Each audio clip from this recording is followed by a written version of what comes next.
And the Valley Channel Game of the Week is joining us on our KVNU broadcast. I'm Al Lewis with Mike Hansen, Crimson Field in Logan. It's the traditional matchup of Mountain Crest and Logan. This is the 10th time these teams have played, Mike, and early in the series it was all Logan, and now lately Mountain Crest is starting to come back a bit against the Grizzlies. Last year was certainly a kind of an exclamation point victory for him, 37-0 over Logan. The series record is 6-3 for Logan, and as a matter of fact, Logan is only 2-2 at home against the Mountain Crest Mustangs, but out in Hiram, they're 4-1. Last year was the first time that Mountain Crest ever beat Logan on their home field.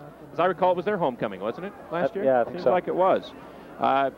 In all the years, again, as Mike said, 6-3. I mean, there's been a 42-0 Logan win in there, and then last year, 37-0 Mountain Crest. Although, to be honest, I remember in that ball game thinking, Mountain Crest did not beat Logan as badly as maybe that score indicates. Mountain Crest did dominate things, 291 yards to 115 yards. But remember, they had an interception return for a touchdown.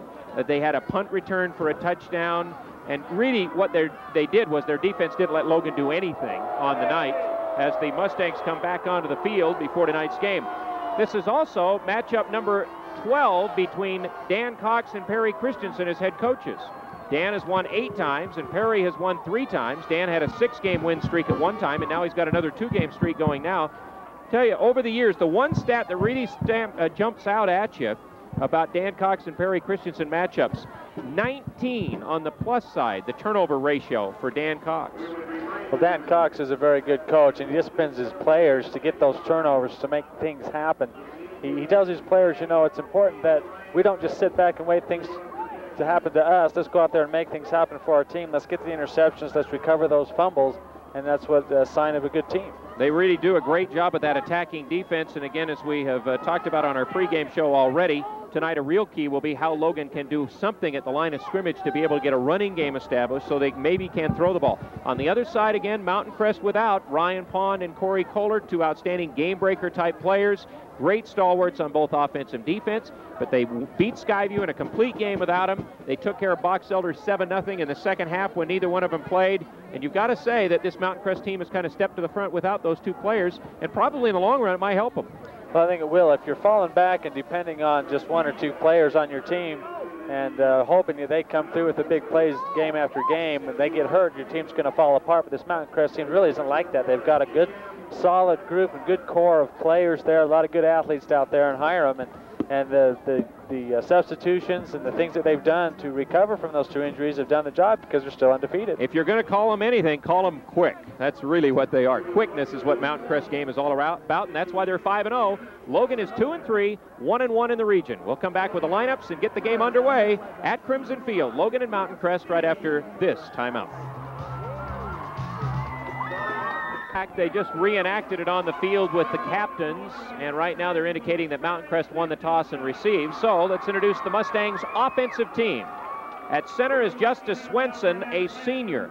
The guards, Mike Glenn and Justin Powell, both are seniors. The tackles are Ryan Stowers and Jeremy Allen, both are seniors. Ben Loman, Mike, he threw for 222 yards, so really the kind of the coming out passing game for him. Box Elder, he had 113 yards throwing, just 98 against Skyview. But he also runs the ball well. He had 42 yards in 7 attempts last week, 65 yards against Box Elder. He really took that Box Elder game on his shoulders when the Pond and Kohler went out. Logan's defense will be at defensive ends, Kyle Anderson, a senior, and Mitch Watts, a senior. Defensive tackles are Jake Felt, a senior, and Josh Archibald, a senior. The inside linebackers are Brad Thorne, a senior, Brian Bear, a senior. Outside linebackers, Ben Wimmer, a senior, and then Tony Guerrero or Justin Cox. Guerrero, a junior, Cox, a senior, probably Cox in the starting lineup. Jared Sedgwick, a junior at safety. And then the cornerbacks are J.D. Williams, a senior, and as we said, Jared Sedgwick, and then Brent Palmer is the safety. In Logan's, Perry Christensen is the head coach in his 14th season at Logan High School. He's won 56% of his games over the years. In fact, 17 years as a head coach, including his stint at the Logan Junior High School. He's won 97 games as a head coach over the years. In region, 40 wins, 28 losses. He has had 5 times when he has been a region champion. The national anthem down below us now, a group of Logan students singing.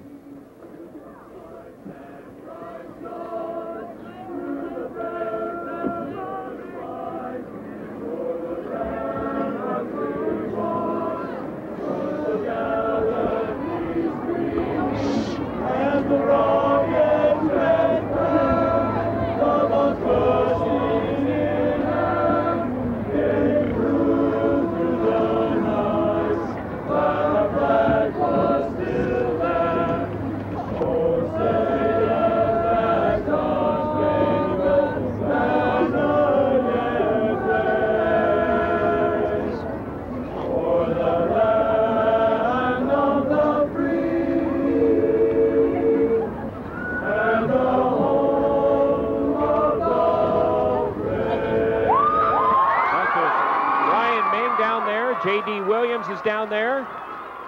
Mark James, a number of players who play were a part of the national anthem. That's something you don't see very often. It's starting to happen a little bit more in some pro sports. They're starting to let some of the guys sing the national anthem every once in a while. Well, some of these guys have great singing voices. They're in their choirs. They're in their school musicals. So why not let them see the national anthem for their homecoming? Yeah, it's homecoming here tonight for the Grizzlies, and Mountain Crest again coming in undefeated. They're in white. The Grizzlies out in their crimson uniforms and the different colored, gold-colored pants than you used to wear, right, Mike, when you were a player at Logan? Ours were bright yellow, really bright yellow with a bright red stripe. We had the yellow numbers, and they've changed their uniforms a little bit to look a little bit more like the San Francisco 49er type of look. Starting to get a real gusty wind out of the south. I know that was plaguing the Utah State football game tonight down at Provo, and now it's starting to happen a little bit here for us. Looks like Mike Johnson will kick off.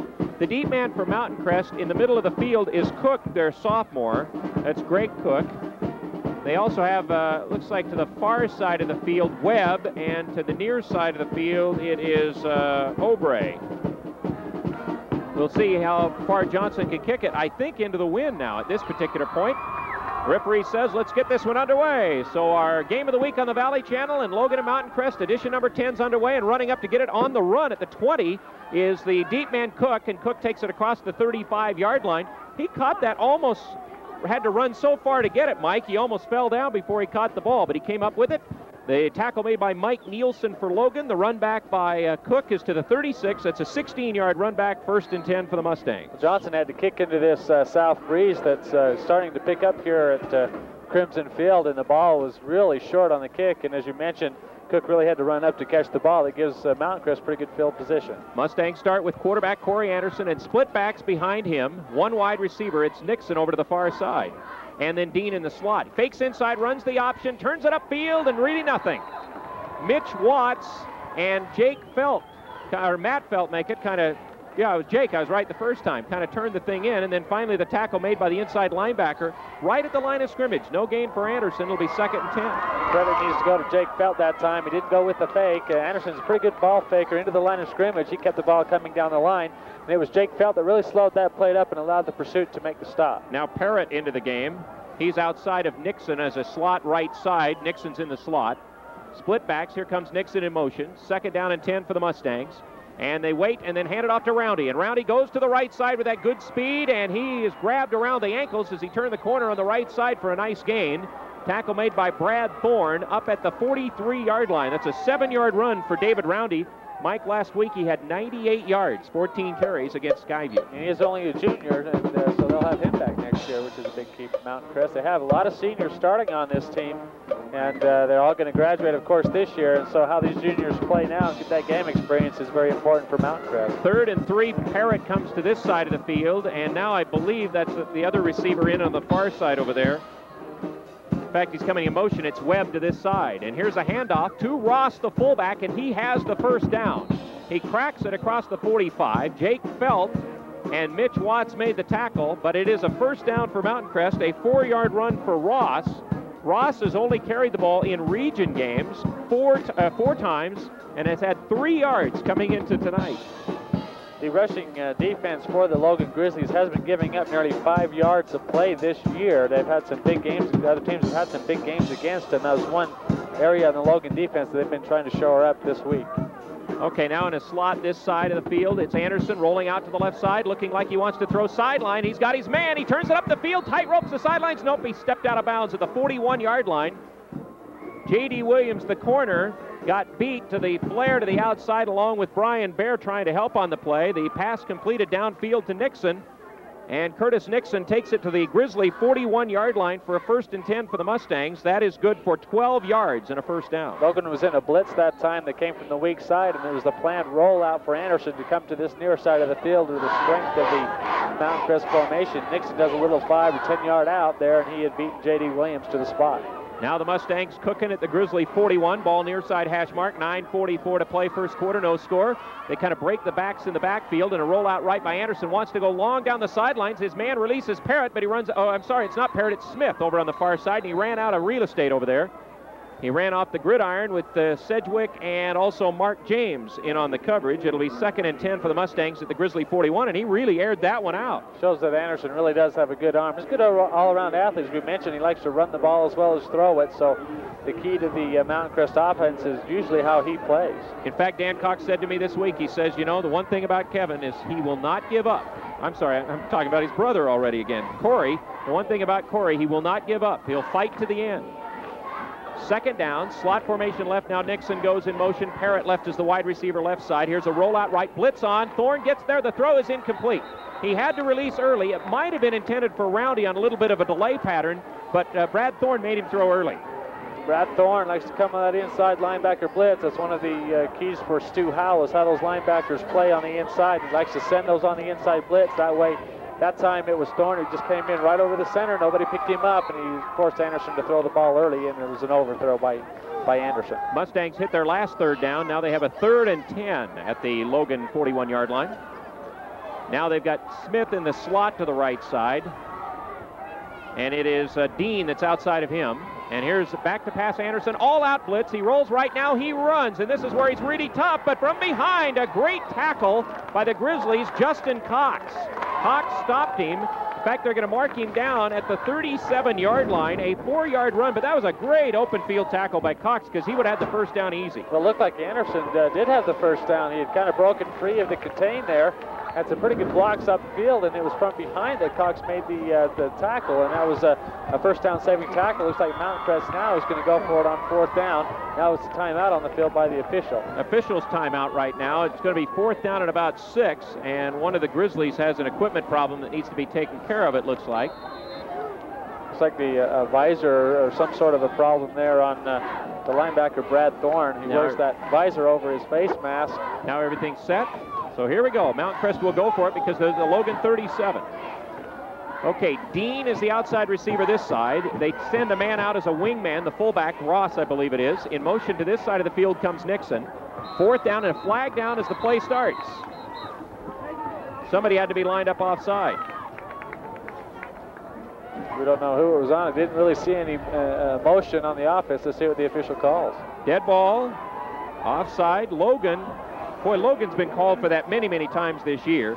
Now that will give them an opportunity, Mountain Crest, instead of being 4th down and about 6, it's 4th and 1. Boy, is that a lot easier. Logan has 28 penalties on the year for 222 total yards so far. And we've seen a lot this half year. Half of the penalties have almost been lining up offside. A lot this year have been just that lining up offsides defensively, just trying to get in there and trying to be aggressive, and they're sticking their helmet over the ball. Let's watch Anderson here on 4th down and a yard. He gets it. Quarterback sneaks 1st down. There is a marker, though, on the play.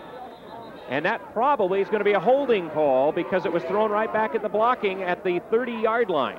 Holding on Mountain Crest, so that will nullify a 1st down dive.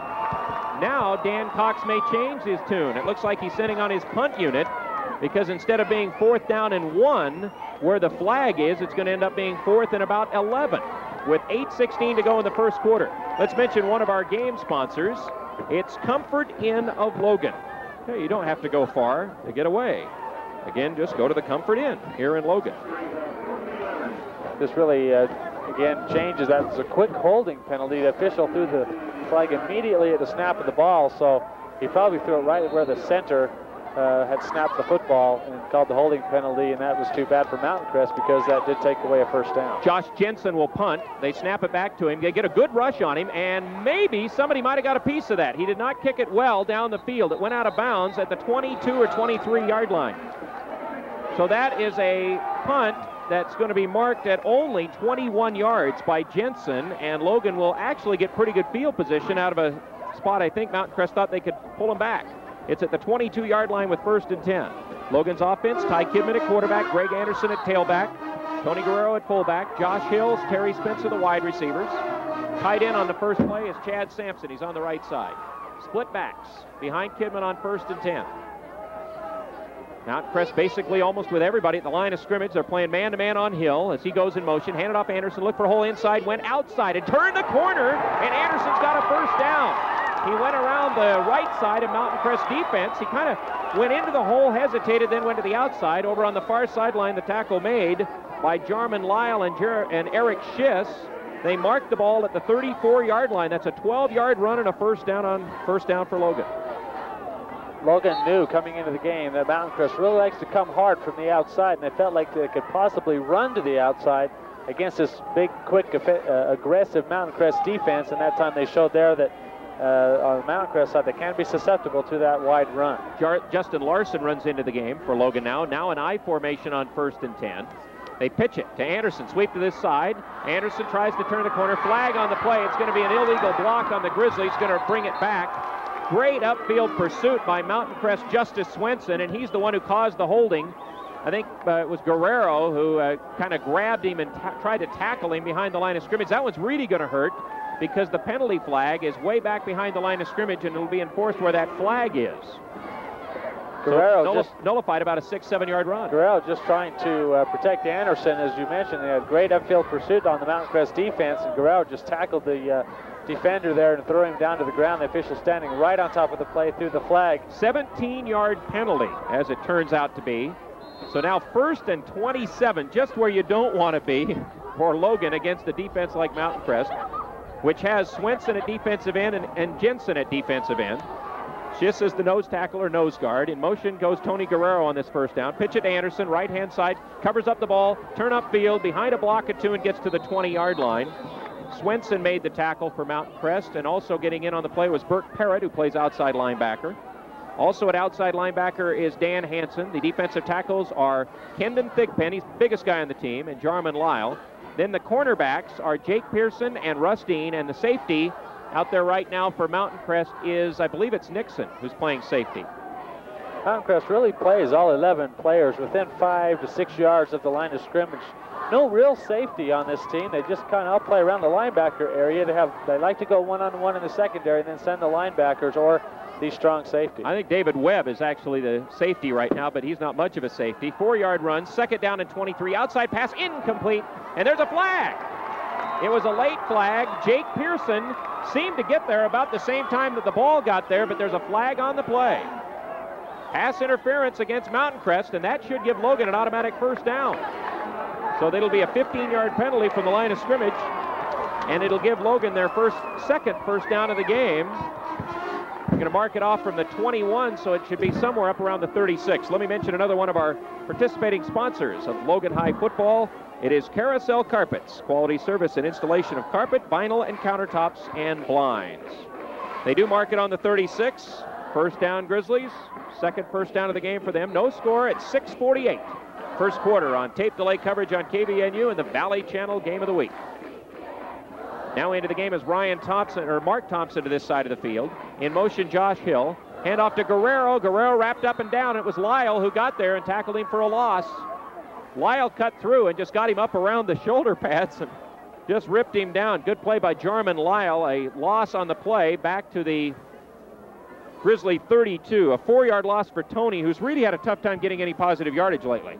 Well, he only averages 1.7 yards a carry. His longest carry from scrimmage is only 13 yards. That was in the first game of the year against Layton. Mountain Crest defense shows good pursuit up through the defensive interior. They were just on a little slant rush, got through the gaps of the Logan offensive line and was able to grab Guerrero for the loss. Now Guerrero in motion. 2nd down and 14. He runs out to a slot right and stops. Kidman roll out right, got a little time, throws sidelines, and it's caught. And immediately out of bounds is Mark Thompson. It's a short gainer for Logan. They get it up now to about the 38-yard line, a 6-yard pass to Mark Thompson. Let me mention the line for Logan. As we mentioned, Chad Sampson at one tight end spot. Mark McNeil also alternates with him there. Danny Holmes, a junior. Dave Beathers, a junior. Jason Ellis, the senior at center. Rick Sampson at guard, a junior. And Brady Kay, the senior tackle. For the Grizzlies, that last play gained 6, so now it's 3rd and 8. Logan is getting man-to-man coverage on the outside receiver, Josh Hill. I look for Logan to maybe set up something with a short pattern early in this ball game and then maybe a little out-and-out type of pattern later on. Mike Baldwin now in the game defensively. Hand off to Guerrero, and Guerrero on the 3rd and long. Got it across the 40 to the 41, trying to catch Mountain Crest in a situation where they thought they were going to throw. They run, got 3, Guerrero did, but not enough for the first down. 4th down and 5 with 5:47 left first quarter. So Logan will have to punt after picking up 2 first downs. Mountain Crest had to punt after they picked up 2 first downs. Larson in to punt for the Grizzlies. He's averaging 33 yards a punt so far this year. Justin shifts back to punt formation. Back deep, the far side of the field is Dean. To the near side is Cook. They snap it back. And Larson kind of bobbled it, took a step or two, then kicks it downfield, and everybody gets away from it. It ended up being a great punt. I'll tell you, he got off step, maybe kind of fumbled it in his hands, but didn't get it blocked, and Terry Spencer downs the ball at the 14-yard line. That ended up being near disaster, but it worked out. He just dropped the snap. I think he just looked up as the ball was getting to him, kind of fumbled the ball. At least he didn't drop it onto the ground, had the composure to gather himself and to kick the ball away, a low line drive, and that just kept on rolling, so he got a pretty good punt out of it. Okay, one of our game sponsors tonight is Arctic Circle. They're in Hiram and in the Macy's Shopping Center in Logan. When you're hungry, think of us. We're thinking of you. 5:05 first quarter, no score. Al Lewis, Mike Hansen. They split the backs, and now Roundy's out to a slot left side, and Ross is the only running back behind Corey Anderson. And he gives it to Ross, and Ross fumbled the ball! And the Grizzlies think they've recovered at the 13-yard line, and they have. The Grizzly who came up with the ball is Josh Archibald. How many fumbles has he recovered this year? I don't know. We'll have to go back in the stats and figure it out, but Josh Archibald just the man on the spot there from his defensive line spot, jumping on the ball. That time the handoff was just high on Ross as he took the handoff from Anderson, just high up on the shoulder pads, couldn't get the handle of the ball immediately on the ground, and the Grizzlies, Archibald, able to jump on the ball. Big turnover for Mountain Crest. It gives Logan the football deep in Mountain Crest territory. Let's see if Logan can do something now with it. Slot to the left side with Spencer and Hill quite close. Now here comes Spencer in short motion. Here's a handoff to Anderson, sweep to the left side, turns the corner at the 15, go to the 10. And he turns it down near the 5-yard line. It's not going to be quite enough for a first down. It was Baldwin who was over there to make the play for Mountain Crest. They're going to mark the ball at the 6.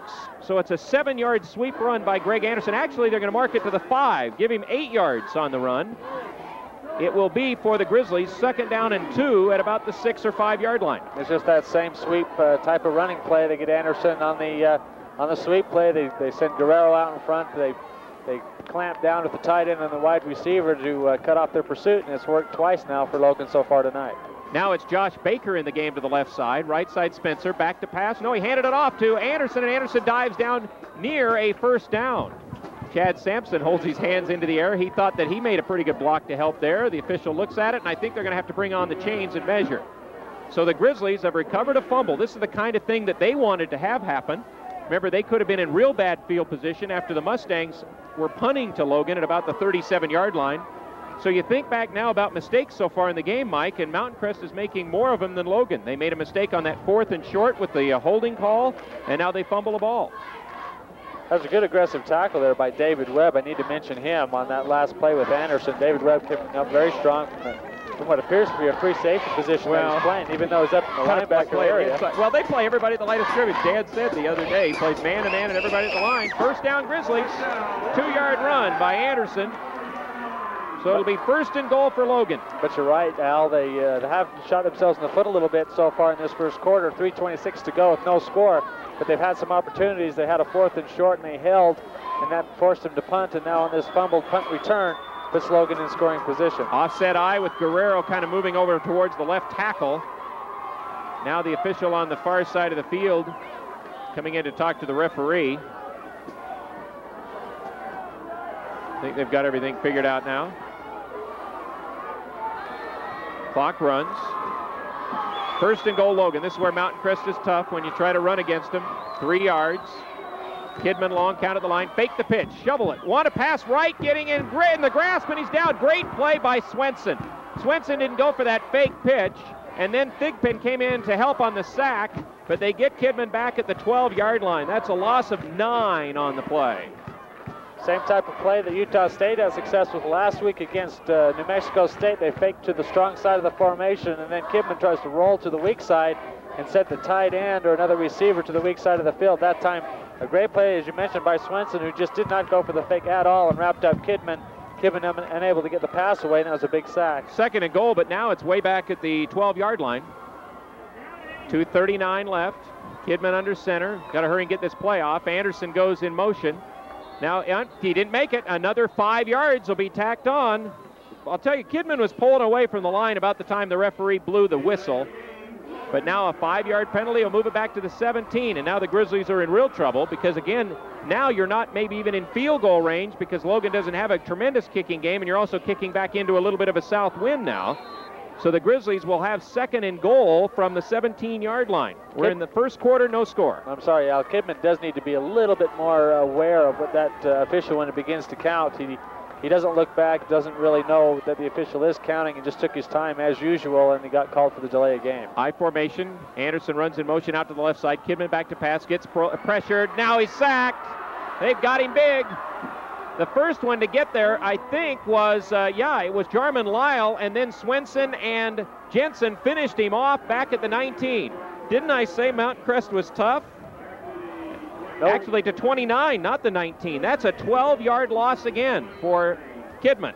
That's just a regular defensive play for Mountain Crest. Nothing real special. Didn't appear like as they came in strong. Jarman Lyle just got right through the offensive line of Logan. Logan needs to tighten up those splits a little bit because Mountain Crest is really shooting the gaps. Well, they talked about doing that this week, so that was a part of the game plan. Kidman has no time to even look up to find a receiver. 3rd and goal at the 29. Great stand after that fumble by the Mustang defense. Now Kidman almost fumbled the exchange. Back to pass. Now he throws it out in the flat. It's tipped and incomplete. And Corey Anderson, playing free safety in the obvious passing down, tipped it away from Mark McNeil. Now it is 4th down at the 29-yard line. 4th down and goal to go. And it doesn't appear like Perry Christensen is going to go for the field goal again. I don't think he can. Not a real strong leg there. Johnson's pretty accurate, but not real long, and then with the wind blowing in his face, that kind of cuts his odds even more. So Perry Christensen's going to try to throw something up into the end zone. I look for Kidman to do a little planned rollout or some sort of a thing to get a little momentum behind the football and throw it to the end zone. 1:16 to go in the quarter, no score. Hill to the left side, Spencer right. I formation behind Kidman on 4th and goal at the 29. Back to pass Kidman. Throw it out there. It's caught by McNeil. He sidestepped one tackler, but not the second tackler. Corey Anderson got him by the ankles and pulled him down at the 9-yard line. It's a 20-yard pass play, but Mountain Crest holds on downs. That's a good stand by them. Big stand there by Mountain Crest, and the key to that was the 2 quarterback sacks that they had. Their defense coming very aggressively on the Ty Kidman, and Kidman had to eat the ball twice, plus Logan had a 5-yard penalty that really hurt them. A big defensive stand for Mountain Crest, who gave Logan the ball deep in their own territory on that fumbled punt. They give it to Logan at the 13. They get it back on the 9. How about that for the exchange? Clock running, 55 seconds left in the quarter. Anderson turns, hands it off to Roundy on the right side, and Roundy kind of pounds it out to about the 15-yard line. Brian Baer made the tackle for Logan. We're going to mark it. It looks like just shy of the 15. We'll call it the 14. 5-yard run for Roundy. 2nd down coming up with 35 seconds, 2nd and 5 in the quarter. And Kidman appeared to re-injure his right hand on that last play. Gary McKenzie, the trainer, going over him and retaping that hand. And the way Kidman's holding it, looks like he's re-injured that right hand. Well, he's got that broken thumb that he's played with all year long, from broken the day before they started the season. Hand off Roundy, come to this side. Logan's got him. Somebody made good penetration. I think Watts. It was maybe Archibald. One of those two made the play. They tackle Roundy for a loss back at the 13, and that'll be the end of the first quarter. No score at the end of one quarter at Crimson Field, and we'll be back for the second quarter after 7 attempts. Passing the ball, they have 1 completion on 3 attempts for 12 yards, so not a lot of offense, maybe 30 total yards there for Mountain Crest. Logan has 28 total yards, 2 yards rushing, and 26 yards passing so far today. Okay, Mountain Crest with a 3rd and 6. Roll out right, Anderson to start the second quarter. He flares it out to the sidelines, and he really threw it wide of his receiver, Smith. On the coverage was Thorne, and good pressure again from Josh Archibald, who's had a very good start to this football game. And now Mountain Crest will have to punt into the wind, 4th down and 6 from their own 13-yard line.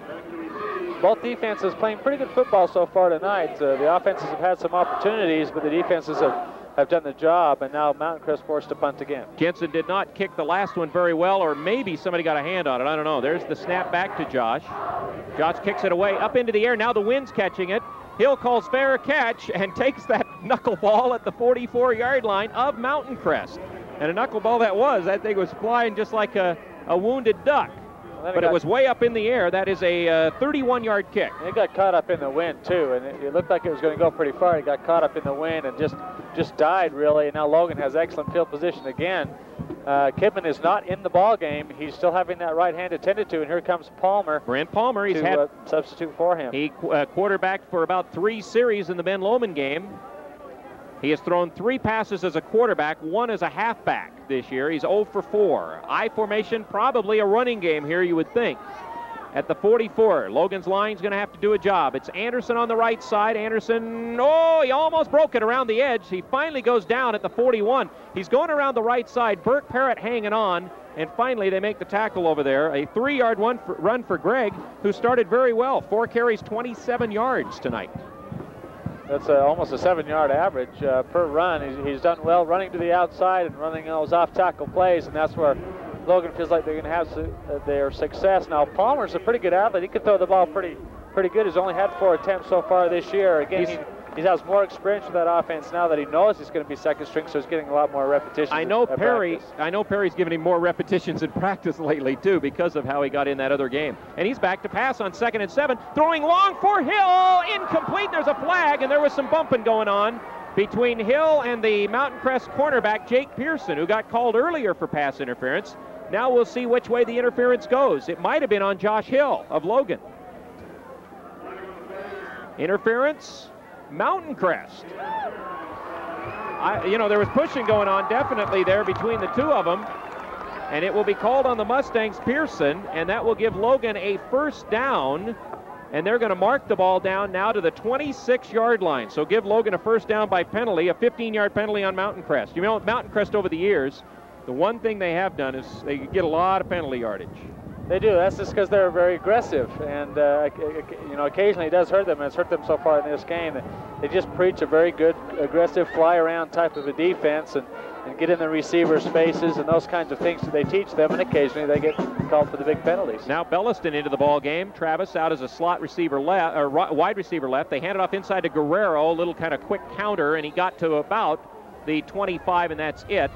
And Justice Swenson, who's had a very active game so far, made the tackle. His dad, Davey, over on the other side, helping as one of Mountain Crest assistant coaches, along with Dave Caressa, George Zimmerman, Ray Larson, former quarterback, and Rick Frost, Chad Lindley, and I'll tell you, Bob Rich is a big part of that program as well. Dan Cox has got a great program at Mountain Crest. They're #1 ranked. So far, no score in this one with 10:30 left in the second quarter, and it's 2nd and 9 at the 25. Logan's had the best field position. Thompson in a slot left. Outside of him is Belliston. Here's Palmer on a little bit of a delay, and then a sweep to Anderson. Turn the corner at the 30, 25, 20, 15, 10. He's inside the 10 to about the 7-yard line. Anderson really doing a job of making sure he doesn't fumble the ball. He's cradling it with both hands, and then once he turned the corner, he showed that 400-meter speed that got him to second place in the state. Great blocking there by Thompson and Guerrero for the Grizzlies, able to turn their people inside and keep them from the outside pursuit. Anderson showed really good speed, getting to the outside and getting all the way down inside the 10-yard line before he gets knocked out of bounds. One thing I do have to mention about this Mountain Crest program, you were talking about the coaching staff, but they really have great fan support. We were talking about it before the ball game, and looking across the way there, the stands are absolutely packed, and there's people all around this field tonight. 1st and goal at the 5. And a little counter to Anderson. He runs into a Mustang. He got about a yard, and then he went down. The Mustang who stood him up was Jarman Lyle as they tried to trap at him. And then from behind him, it was Schiss who kind of helped tackle Anderson. A 1-yard run to the 4-yard line. That run by Greg of 20 yards is one shy of his longest on the season. It is now 2nd and goal for the Grizzlies. They had a 1st and goal a while ago at the 3-yard line and did not score. And now they have 1st and goal at the 5, and they pick up a yard on 1st down. 2nd and goal at the 4. Running towards the north goal here at Crimson Field. Quick count. Pitch it out to Anderson. Sweep to the right side. Anderson hit and going to be dropped. Burke Parrott, I think, is the guy who got there. Yes. Maybe not Parrott. Yeah, it is. It was Parrott, and then getting some help from Swenson, and they get Anderson for a loss back at the 5-yard line. A 1-yard loss. 3rd and goal at the 5. Perry trying to go to the outside, trying to get that speed of Anderson again to try to turn that corner. Mountain Crest did a lot better job of getting that upfield pursuit. Anderson just could not square the shoulders to the line of scrimmage and had to keep carrying it out. and just good pursuit defensively there by Mountain Crest. Our action tonight brought to you by Rocky Mountain Cellular. Boy, during the year, their cellular help is tremendous. They're your cellular professionals, an authorized agent of U.S. West Cellular. Double slot now to the left side. Palmer, short drop, looking right. Palmer throws the ball over the head of Greg Anderson, incomplete. It'll be 4th down. Now does Logan go for a field goal from the 5-yard line? We'll see. Perry Christensen now is calling a timeout. With 8:43 left in the second quarter, we have a timeout on the field. The score?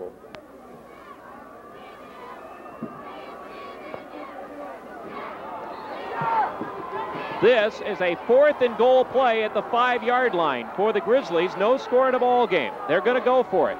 Here's Palmer. Back, hands it off to Anderson. Sweep to this left side. Great block by Bo Guerrero. Touchdown! Guerrero made a great block. It looked like it was a straight-on block, and it must have been called on somebody else. It's going to be holding against Logan that will nullify a touchdown run. The flag was dropped after he was in the end zone. Very, very late flag. To throw a flag that late on a holding penalty is very unusual. The official trailing the play saw one of the offensive linemen for the Logan Grizzlies tackle or bring down one of the pursuing Mountain Crest Mustangs. Could nullify a great run and a great block by Guerrero. The bad thing about it is it was not needed. That's what I mean. Nobody had to hold. It's back to the 12-yard line now. It'll be 4th down there. That's a 7-yard penalty from where they marked it off. So now a 4th and goal play at the 12 is coming up. Anderson was at least 10 yards ahead of that block, and again, the flag coming very, very late. Kind of unusual on a holding call to see a flag that late after the touchdown had already been scored. Now they'll try Mike Johnson, at least it would appear, for a field goal. Logan has not tried a field goal all year long. This would be a 29-yard kick. It's down. Kick by Johnson's on the way. It is good. It hit the side of the crossbar and went through. So with 8 minutes and 36 seconds to go in the first half, we have a timeout. The Grizzlies take first blood. In Crest 44, big run by Anderson set it up. The kickoff by Johnson after his first field goal of the year, taken at the 9-yard line by Cook. Cook over to the far side, tackled by Justin Cox at about the 25-yard line. Also Brent Palmer in on the tackle over there. And a mark it at the 26. So the run back is 17 yards by Cook. And Mountain Crest will start 1st and 10 at the 26, trailing 3-0 in the second quarter. They were behind Skyline of Idaho, as I remember, but that was in the first quarter. I don't know if they've been behind in the second quarter this year or not. Logan so far this year has given up 50 points in the second quarter as opposed to 12 that they've scored themselves. The third quarter, they haven't scored at all while giving up 41 points. Split backs. Here's Anderson grabbed as he tried to take a short drop, and Logan sacked him. I think Josh Archibald again grabbed his jersey. Is he playing an aroused football game? He and Jake Felt, the 2 defensive tackles, are really noticeable right now for Logan. That's a loss back to the 22, a 4-yard sack of Anderson. 2nd and 14. Josh Archibald just shooting the gap there, just quitting us off the line of scrimmage. And again, we mentioned the battle of the trenches tonight, and both defensive lines are playing very good. Yeah, I don't think you can give it to either side right now, although Logan's Anderson is running the ball pretty well. A lot of it, though, to the outside. 2nd and 14, handed off inside, and Ross maybe stumbled over one of his own blockers, but Palmer was there to kind of fill the thing anyhow. Lost back to the 24, or make it a 2-yard gain to the 24.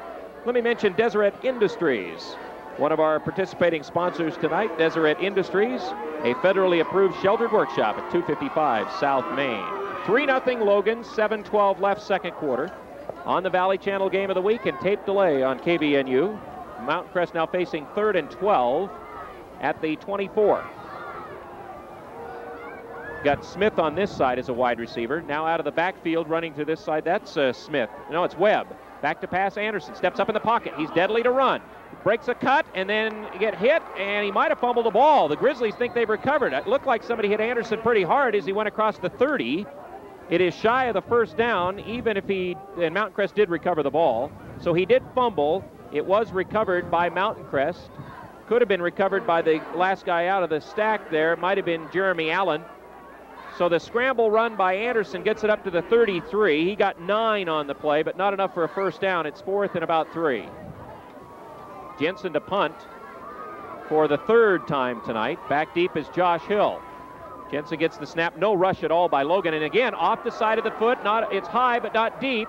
It bounces near the 50. It takes a Logan bounce, and then a Grizzly jumped on it at the 48-yard line. I think it was Josh Archibald. Well, he just likes to be around the football. He recovers fumbles. He's ready to do that.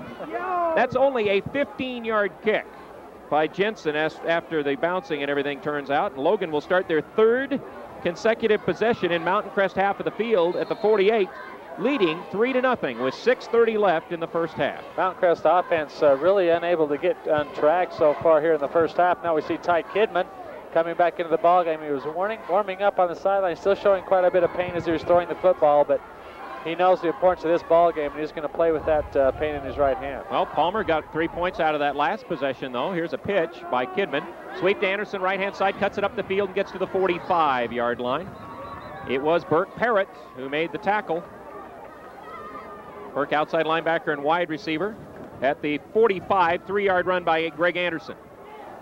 A lot of these Mustangs do go both ways. It's the same way for Logan High. They have a pretty good athlete to be able to go both ways and stay in the ball game as long as these players do. McNeil in as a tight end. Sampson runs out of the game. Playing corner for Mountain Crest. Pearson on this side. And on the other side, I believe that's Baldwin playing over there now. 2nd down and 7. Kidman back. Little play action fake. Rushed and sacked. Getting through for Mountain Crest was Ryan Ross, I think it was. Yeah, Ross, the fullback, makes the sack. They mark it back at the 47 of Logan. That ends up being a sack on the play of 8 yards. That's at least the 3rd sack so far tonight for Mountain Crest. They really didn't come with a lot of people. They only sent 6 people, dropped by 5 back into the pass coverage, but again, just beating Logan's offensive line out that line of scrimmage, and the offensive backs for Logan not picking up the people getting through for Mountain Crest, and Kidman has to eat the ball again. This is what they want to do, though, get you in a passing situation. 3rd and 15. 3 wide receivers to the left side. Kidman back. Here comes the blitz, and here comes a screen, and Guerrero never even got close to a place because look who's right on his hip. The defensive end, Josh Jensen, just stayed right with Guerrero on the screen opportunity. It'll be 4th down. Kidman got decked because he let that rush come, and he is really favoring that whole right arm and right side, isn't he? Logan really didn't sell that screen. It was pretty obvious what they were going to do there as they just let all the defensive linemen for Mountain Crest go in, and it's just a heads-up play there by Josh Jensen to cover Guerrero. Guerrero had no chance to catch that football. Now it'll be Larson make it, Justin Larson, to punt for the 2nd time tonight. Got up a good one the last time. They come with a blitz. Oh, they almost got it. Kicks away, flag on the field, and it goes off the hands of the D-man. He kicked it towards the end zone. It is recovered by nobody yet. Finally, I think Mountain Crest maybe got on it in the end zone. We'll see. It's either a touchdown Logan or it'll be possibly a touchback, and now Grizzlies say touchdown. The officials have not ruled yet. On the football is Holmes in the end zone. It's going to be a first touching call. It will be Logan football, and they say touchdown because nobody recovered the ball on the field. It was kicked around, and Holmes recovered in the end zone for a score, but there is a flag on the play. I think the flag you're going to see is going to be too many men. Illegal participation against Mountain Crest. There are too many men on the field. The official that threw the flag was right back there by the punt return man for Mountain Crest. That time, just a simple mishandling of that punt return, and everybody scrambling to the ball. The ball just kept getting kicked further and further backwards, back into the Mountain Crest end zone. It was either going to be a safety for Logan or a touchdown for Logan, and the official says Logan recovered. Touchdown Grizzlies. Now Dan Cox wants an explanation here, and I think he's thinking about the same thing I am, is you really can't advance a fumble or a muff, but the problem is nobody ever had possession anywhere, and it was first touched by the Mountain Crest player at about the 20-yard line. It was Pearson who had it go off the hands. Then it got kicked. I think it was Nixon who came after the football and might have got a piece of it, knocked it towards the end zone. That was the key to the game. The key to the play there was nobody had possession. The Mountain Crest player had no possession, and neither did anybody who touched the ball on the field of play. Nobody had possession until it was in the end zone, and that's why the official ruled that as a touchdown. And then Mountain Crest had too many players on the field. Anyhow, so they would have had to, Logan might have been able to get a first down out of it, but of course they'll take the touchdown over that any day. Now Mike Johnson to try the point after touchdown. The holder is Palmer. High snap, and he gets it down. The kick by Johnson is good, And we'll take a timeout with 4.5 minutes left in the first half. The score is the Grizzlies 10 mistakes, but then the other one they did not. A line drive kickoff, grabbed by Cook at the 9-yard line. Cook behind a wedge, got a hole. Here he goes, and he's still going down the middle of the field. From behind the Grizzly, Josh Hill gets him, but he's way down at the Grizzly 39-yard line is where they're going to mark it. Tell you, he took that thing right up through the middle of everybody, and he had a lot of crimson jerseys that had a chance at getting him. So credit to Greg Cook, the sophomore, for taking it to the Logan 39-yard line on the run back. Special teams, a big part of this game of football. We see where Logan special teams gets a touchdown, and now where Mountain Crest special teams almost gets the ensuing kickoff all the way back for a touchdown. So it's a big part of this football game. 4 minutes left first half. Nixon goes in motion for Mountain Crest. Now they're down 10-0. Anderson roll out left side. Fires it sideline. Roundy makes a great one-hand catch and then dropped it out of bounds, and the official says incomplete. That's a big call over there. That could have been ruled a completion, and then Brian Bear hit him and knocked him out of the sidelines, incomplete. Roundy had the ball up there with his left hand and just bobbled it. And by the time Brian Bear got over, just still didn't have possession, and the ball goes to the ground. The official right there calls it incomplete. Greg Anderson's playing free safety for Logan right now. I think they figure Mountain Crest is going to put the ball up in the air, trying to get back in the ball game. 10-0. Grizzlies. A field goal by Johnson after a short punt, and then Holmes recovers in the end zone for a touchdown. Here's Anderson handing it off to Roundy. Ran right into a stone wall. Busts it to the outside, though, with that good speed, but from behind, Cox runs him down. He still gained a couple of yards down to the 36. Got a very late flag. Oh, let's check the marker here. The way Logan's reacting, it's like it's on them. Nope, Mountain Crest is backing up. Logan was jumping around, I think, for joy rather than for disgust, so the run won't count. It is against the Mustangs. Our action tonight is brought to you by Taco Time. This good only at Taco Time, one of our game sponsors of high school sports. Let me also mention one of our other participating sponsors while I get a moment here, Richard W. Waters and Associates. They're in the Emporium, your CPAs, where you can profit from their experience. They mark it back to the Mustang 47. That's a big, big penalty. What they called there was a clipping, trailing the play. One of the Mountain Crest players clipped a Logan pursuing defender again behind the play, but the official right there called the clipping. 17-yard penalty is how it worked out, so it's second down now and 27 yards to go for the Mustangs. Anderson has Smith go in motion to the far side. Runs back and runs a draw. Here comes Webb. Webb in open field. Thorne made the tackle. Jason McLeod helped out, but it was Brad Thorne in the open field staying at home who made the tackle. And Logan has had a couple of disciplinary breakdowns on the defense this year, not staying at home. Thorne did the job there. 1-yard run by Webb. Well, that was great technique there by Thorne. He broke down and he waited for the running back there to make his move. You keep your eye on the center of the body of the running back till he makes his move. You don't watch his head or his feet. You watch the middle of his body. He just waited, broke down, and made a good open field tackle. 3rd and 26 for the Mustangs. Under 3 minutes now left. Logan fakes a blitz with Thorne.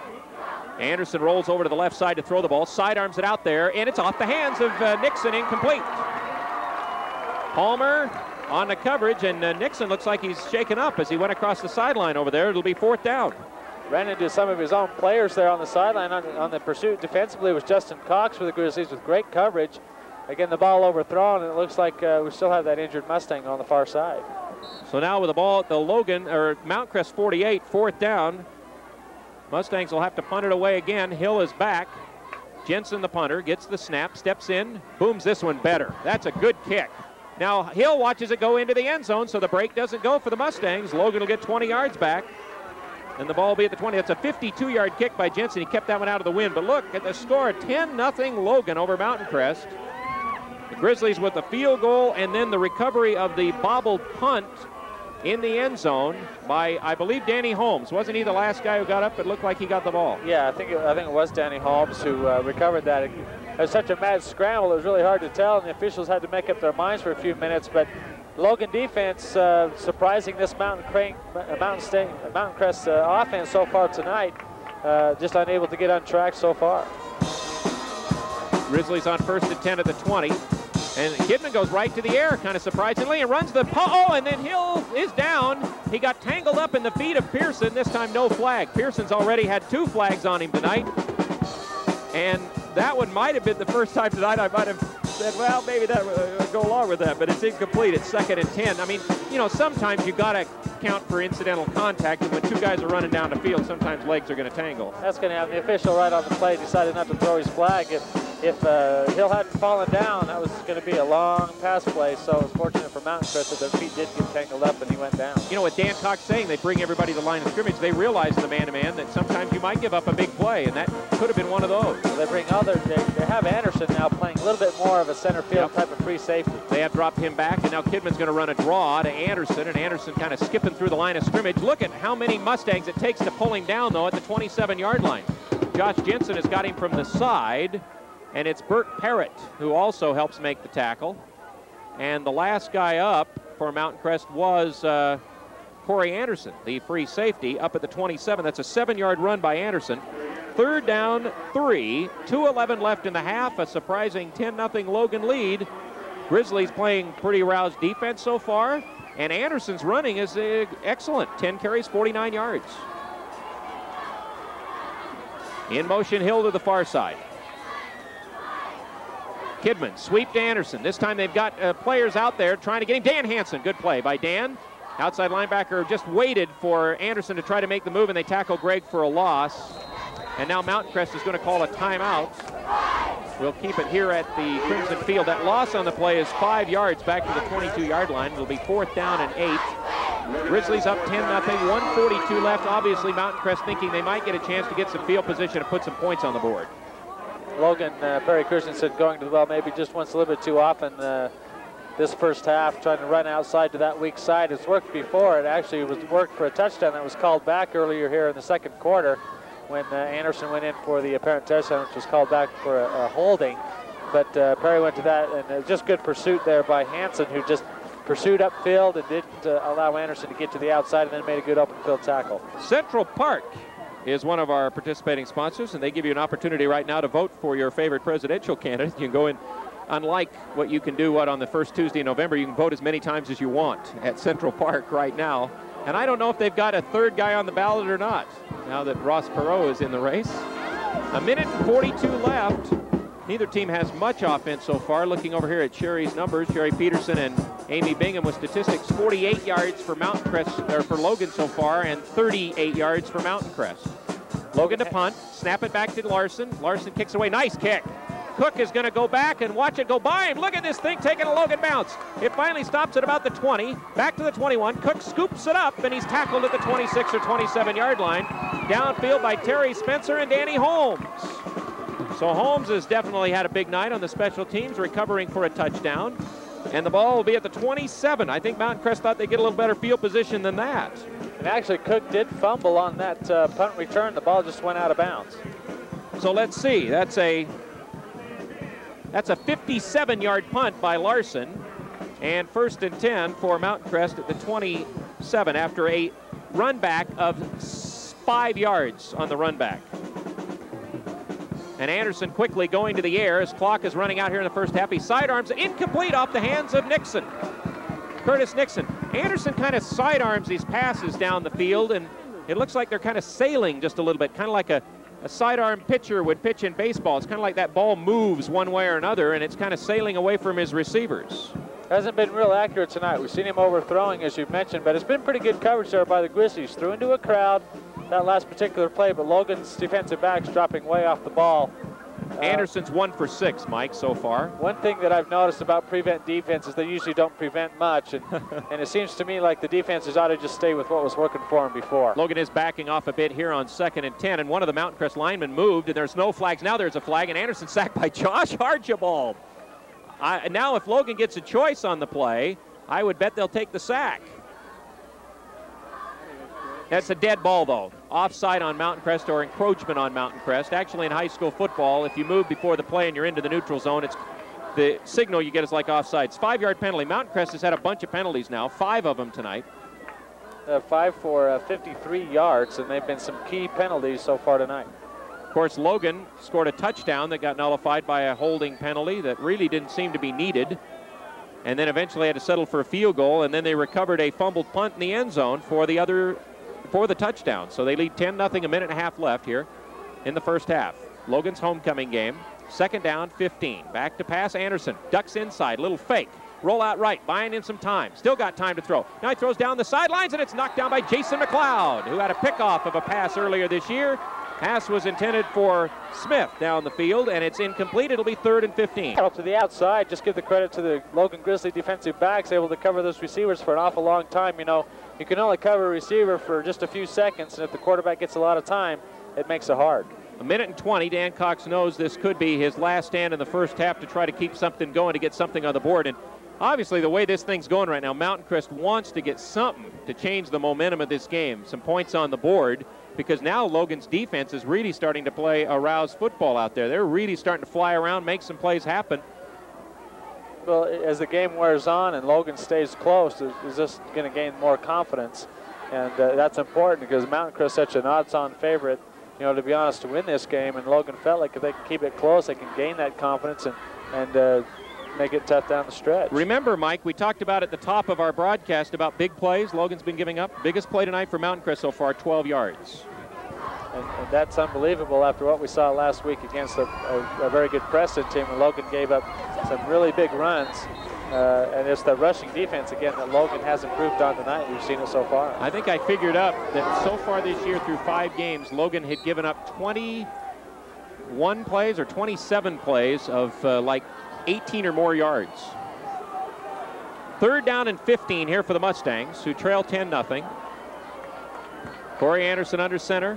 Swenson snaps it to him. Anderson back to pass. Blitzed again. Now he runs up through the middle of the field and just falls near no, not near the first down. I'm sorry. Now Perry Christensen's going to call a timeout. Timeout now by Logan with 1:07 left in the half. As he fell on the ball at the 25, Anderson got 3 yards. It will be 4th down, and now Mountain Crest is going to have to kick because it's 4th down and about 11 or 12. You know, when I think about it and I look back at this second quarter, Logan's got a lot of advantage from the wind blowing from the south. Logan's going from the south to the north in the second quarter, and they've had some big kicks. Mountain Crest, when they've tried to kick the ball, have been just short and Logan's had great field position out of it. Look for Mountain Crest to really hope to get a big punt out of this, kicking into that breeze coming from the south. Perry Christensen taking a lot of time with his punt return squad right now. Josh Hill is going back. Let's see, Logan, they used 1 timeout when they were down near the goal there, when Perry came on and they scored the touchdown, eventually had to go for the field goal. There's the snap back to Jensen. Jensen kicks it away again high, gets up into the wind, so it's going nowhere. Grizzlies have got to get away from the ball. It takes a Mountain Crest bounce, and it bounced where a Mustang got it at about the 45 or 44 yard line. They're going to mark it at the 44. That is a 19-yard punt. Jensen got his last one where he got it down and was able to kick it into the wind. This one got up into the wind and turned over on him, and Logan has great field position. The punt team for Mountain Crest really hasn't done a lot tonight. They have a punt of 19 and 15 and 21. Those types of punts aren't going to put your defense in a very good situation. Now here's Ty Kidman back on the field as Logan's quarterback. Slot to the left side. Thompson's in the slot. Kidman drops back to pass. Goes long down the sidelines for Josh Hill. It's over his head, incomplete. He's on the coverage of Jake Pearson. It'll be 2nd down, so the Grizzlies go for a big one. Josh Hill this season has only caught 12 balls, but 4 of them for touchdowns, and 2 of those touchdowns have been 58 and 57 yards. Again, Mountain Crest on the single coverage on the outside. They like to pressure up the middle. It puts a lot of defensive pressure on those cornerbacks. They've got good, quick athletes, but it's tough to go 1-and-1 all night long. 2nd down and 10. Hill out to the left, and outside of him is Mark Thompson. Tight ends McNeil over on the right side. Split backs, ball in the middle of the field at the Mountain Crest 44. Kidman back, got plenty of time this time. Now he's going to have to roll out to the right side. Now he pumps. Now he turns the corner and runs down the sideline. That's where Ty Kidman is really, really tough. When he breaks contain from behind, Pearson made the tackle, but Eric Schiss could not stay with him around the corner. Looks like a flag on the field behind the play. It looks like a flag. I think it's been sitting there for a while, Mike. That's not a flag. Oh, okay. I saw that when Mountain Crest was down at the other end, and I thought there was a marker for a while, and nobody was reacting to it, so I forgot about it. That was a run of 12 yards by Kidman to the 32-yard line. Clock now at 27 seconds. It is a Logan first down on that run. So Logan figures to have maybe 2 or 3 more plays. It is homecoming, so we'll have a little longer halftime. Now it's Hill and Spencer to this side. Ty Kidman last week did rush for a long 33-yard one against Preston.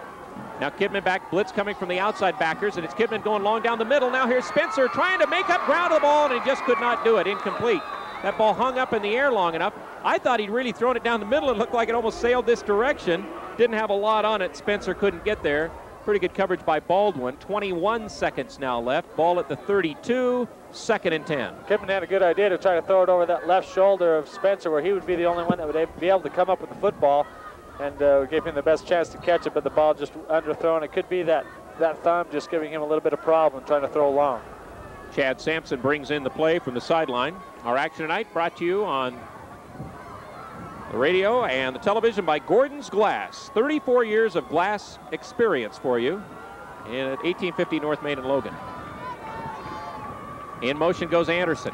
Kidman blitz this time. He's hit as he throws. Hill goes for it. Oh, and he could not make the catch. He tried to wait at the last second to kind of fake Pearson into not knowing when the ball was coming. He made his leap at the last moment, had a shot at it, incomplete. Kidman really got pressured, and I think Swenson and Jarman Lyle got there and knocked him down as he threw the ball. And again, Ty Kidman is stretching, and he's in a lot of pain out there, I think. He really got decked as he released that ball. He just stayed in there, stayed in the pocket to release the ball for as long as he could, and he just got put right on his backside on a very strong Mountain Crest rush that time, and he's just slow getting up. It's not only his thumb that hurts now, but the rest of his body.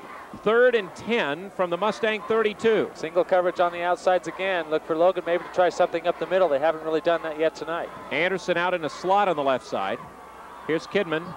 Now he throws it over the middle on a diving try. Did Belliston get it? He says he made the catch. And now they say timeout as the officials are going to mark it on the 20-yard line. Now they stop the clock with 11 seconds. So Logan will use another timeout. They're actually going to mark it back at the 21. A sliding 11-yard first down catch by Travis Belliston. That pattern over the middle. Logan so far tonight has been working on the outside corners and hadn't really worked any posts or anything to the middle of the field. And that time they crossed the 2 receivers on the left side of the formation, able to bring Belliston just past the first down marker. Did a good job of finding out where he needed to be on the field and slid down for the first down. And then wisely, Perry Christensen calls timeout to get at least 1, maybe 2 shots at the end zone with 11 seconds left. I think I've got Logan now 1 for 6 on 3rd downs. That's their first 3rd down they've converted. Now they again have another scoring chance here. Logan does not have the best 3rd down percentage on the year. They're about 30% on the year, 17 out of 56. The opponents, on the other hand, really aren't much better. They're 37%. But that's a lot better than where it was early in the year. Through the first couple of games, Logan was giving up about 50% or more.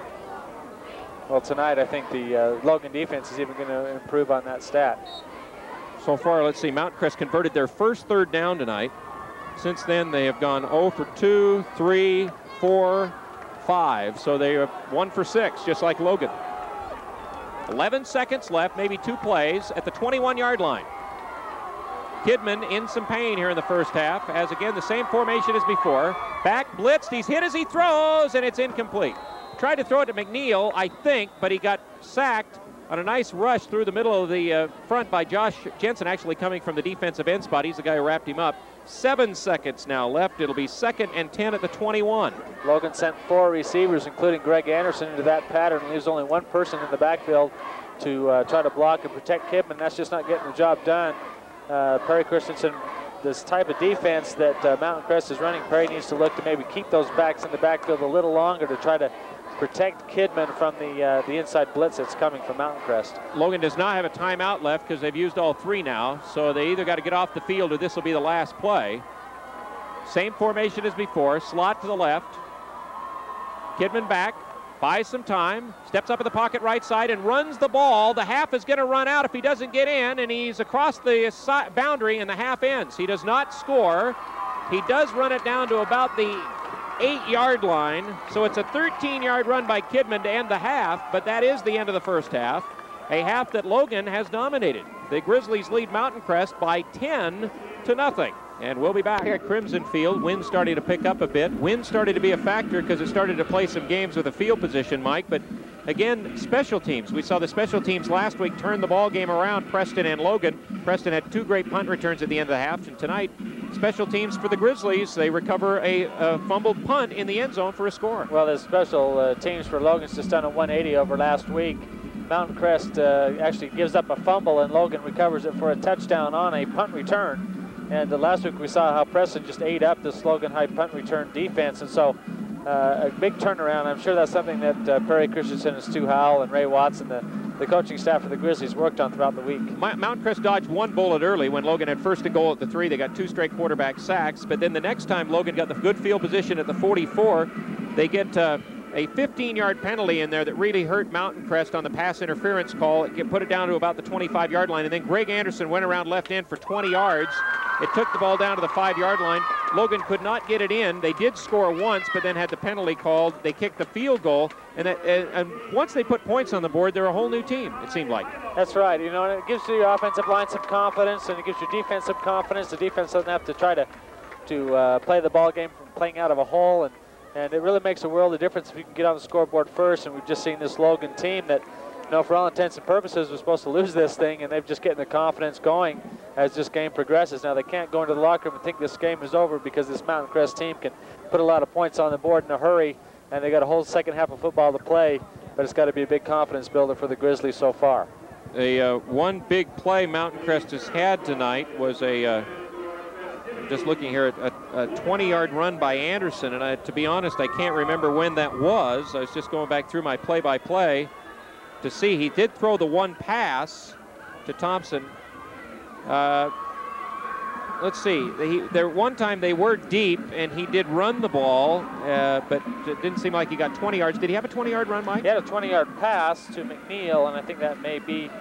Oh, I'm sorry. Well, I'm looking for Corey Anderson. That's the wrong Anderson. That's on the Logan side. I was just thinking that. Remember we talked about that Corey Anderson had kind of taken things on his back. He had 5 carries, 12 yards, and then threw 1 for 7 in the first half. So that's a very unlike first half for the guy who Dan Cox says will not give up to the end. And there's still a lot of football here left. I mean, we're not counting out Mountain Crest at this point. They're not number 1 for nothing. But, you know, right now, Logan's doing a pretty good job of neutralizing Corey Anderson. Well, and plus Barry Christensen has, 11 years behind him of playing against Dan Cox teams. He knows how to prepare. And defensively, that was the emphasis for the Grizzlies, was to stop the big play from Mountain Crest, because they're a big play type of offense. And they knew that Anderson was the key to that offense and the success of that offense. So you gear your defense around stopping him, and they've done that so far tonight. And I think Dan Cox feels good about his receivers, but to be honest, a couple of balls have gone off of people's hands that they might have been able to make a catch on, and then a couple of others have sailed.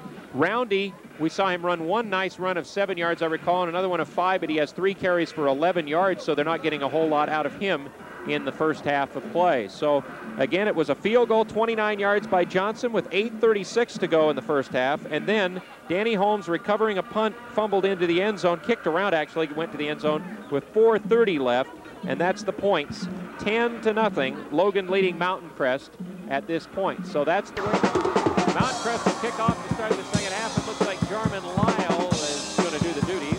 He is seeing it up at 40. Mountain Crest will have the wind advantage, although the wind's starting to quarter a bit across the field. Almost a southeasterly breeze right now. So Logan will get the football. Brent Palmer looked like he was doing the warm-ups on the sidelines. Ty Kidman with a big ice bag on his elbow. And so we may see Brent Palmer the first time Logan gets the ball back in the second half of quarterback. To be honest, I can't even see where Ty Kidman is down there on the sidelines for the Grizzlies. He has his helmet off now, standing there at about the 50.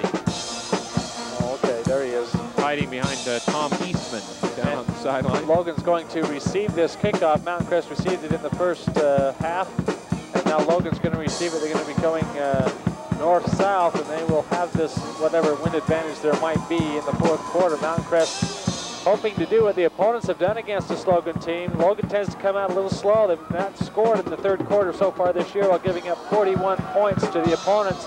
This is hopefully a trend that Perry's Grizzlies will try not to stay with here in this game. Well, the Grizzlies certainly have an excellent first half, leading it 10-0, and now that football has blown off of that tee, and Lyle will have to tee it up again. Back deep, far side Spencer, near side Josh Hill. Hill's had a good season returning kicks. 5 for a 24.6 average. Here's Lyle approaching it and boots it towards Spencer. Spencer gets it, fumbles it, picks it back up at the 9.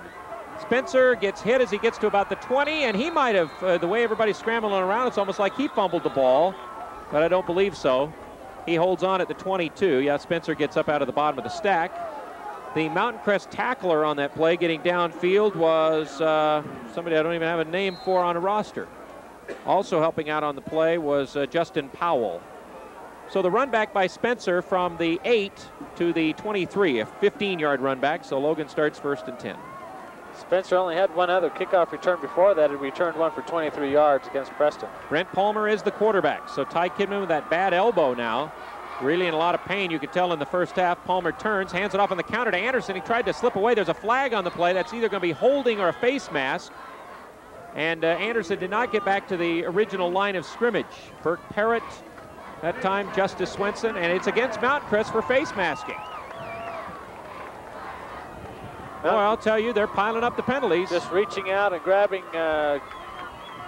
Anderson's face mask there as he got to the line of scrimmage, and this is going to be a 15-yard penalty against the Mountain Crest Mustangs. That's their 6th penalty so far tonight for a total of 68 yards, and that's really been part of their problem. 13-yard penalty there against Mountain Crest, and a first down for Logan. So that's a total of 63 yards as opposed to, or 66 yards as opposed to 68. Logan gets their 9th first down with that play there. Here's Palmer handing it off. Anderson hit. He is now moving into the secondary. He's bouncing off of white jerseys. He gets another Logan first down run out to the 47-yard line before he's finally tackled by Josh Jensen and Corey Anderson. But Logan is going now more off tackle, Mike. And Danny Holmes doing a little better job there. 6'1", 200-pound junior there for the Grizzlies. He got upfield and was making some good blocks there on Dan Hansen, the linebacker for one of the defensive players there for the Mountain Crest Mustangs, keeping him off of Anderson, and Anderson able to get the first down again. Dan's an outside linebacker. 1st and 10 for the Grizzlies. Their 2nd straight first down. They're at their own 47, leading 10-0. In motion goes Anderson, and here's Anderson again into the secondary. He breaks the tackle at the 40, at the 30, at the 20. Greg Anderson, touchdown Logan. 53 yards off tackle. That was the same play that Logan had run the previous down, just right off the between the guard and the tackle there of the offensive line. There's no flags on the play. It's the first thing I looked for. The official training the play was watching it all the way. Logan offensive line doing a great job, and Anderson breaking quickly into the secondary, breaking a couple tackles from the linebackers. A little bit of arm tackling there by Mountain Crest. You're not going to bring Anderson down if you just reach out and try to pull him down. You got to hit him and wrap him up. Anderson breaks the tackles and goes 53 yards for Logan's score. I know Mountain Crest has never been this far behind the last 2 years. Point after try into the wind by Johnson. It's down. The kick by Johnson's on the way, and it is good. Timeout with 10:38 to go, 3rd quarter. It's Logan in, and it's going to be grabbed by an up man at the 20. Trying to angle to the sidelines, and he only got to the 27, and it was Josh Hill who got down the field and made the tackle on Neil Obrey. It was Obrey who returned it 7 yards to the 27. It'll be 1st and 10 right there for Mountain Crest, trailing 17-0. It's going to be a key series for this Mountain Crest offense. They haven't been on the field yet this second half, and already their defense gave up 7 points to put them even in a bigger hole. This Mountain Crest offense really needs to get on track to look for them to go to the air a little bit more now. Dean and Nixon to the right side, split backs. Corey Anderson, the quarterback. Hands to Roundy, trying to snake through, and Roundy got a couple tough yards. Grizzlies were pushing him around, but he continued to fight. That's a good run by Dave Roundy, considering it didn't look like he was going to go hardly anywhere. The last Grizzly who gets up out of the play is Mitch Watts, and they mark the ball almost to the 30. Let's give him 3 yards. 2nd down and 7. Dave Roundy, another one of these Mountain Crest juniors, getting some good playing time here, getting some pretty good experience for the juniors in the running back position for Mountain Crest. Dan Hansen is the fullback. He played most of the game last week, and then they started Ross tonight, Ryan Ross. Now wide receiver left and right Parrott in the game. Here's Anderson handing off to Hansen, and Hansen snakes to about the 33. On top, it's Archibald, but underneath it was Brad Thorne who made the tackle. 3-yard run by Dan Hansen. So now up to the 33 is where they're at, and they need 4 yards and 3rd down. Mountain Crest just going and sticking with the running game. Coach Cox feels like his offensive line can start to wear out this Logan defensive front. So far tonight, rushing the ball, Mountain Crest has a total of 35 yards on 14 carries. Mustangs at 3rd and 4. Ball at the 33. Anderson calls this count. Play action, fake, roll out right. Stops, throws, the ball's up for grabs, and it's tipped around and caught by Mountain Crest. Big catch, I think, over there by Dean. Brad Thorne, I think, thought he was going to get an interception, but Dean kind of tipped it into the air and got the catch at the 46 for a big 1st down for the Mustangs. That's 13 yards on the pass to Dean. It just goes to show you don't have to be the tallest one going for the ball. J.D. Williams and Brad Thorne both had a chance. They're both taller than Dean, and Dean just waited and timed his jump better than the Logan defenders did and was able to get the 1st down for Mountain Crest. Valley Channel Game of the Week on Cable Channel 36, and also our action on KVNU Logan. And we have an official's timeout here. Perry Christensen wants something, and I don't know exactly what it is. He's motioning across the field that he wants something moved back or something so he can see. I guess he wants J.D. Williams out of the game. Guess that's what it was. Here's Anderson faking, rolling out left side, fires it out in the flat, and it is picked off by Logan, and it's Cox who gets it, and Cox is tackled from behind by Hansen. They had double covered the tight end, Josh Jensen, and Justin Cox gets his 2nd interception of the year, and the Logan defense comes through.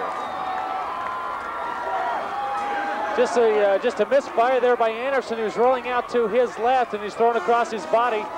Justin Cox does a great job of timing his jump. And there's a personal foul called on Logan, and I guess it's going to nullify the interception. They're talking with Mountain Crest here. I don't know if it was on the run back or not. If it was before the interception, then it will be Mountain Crest football. Let's see what the officials call. Looks like the officials are running personal foul on Logan. Roughing the passer. So that would have to be a 1st down for Mountain Crest. And look at this official has no idea which direction which team is. He just called the roughing the passer call against Mountain Crest.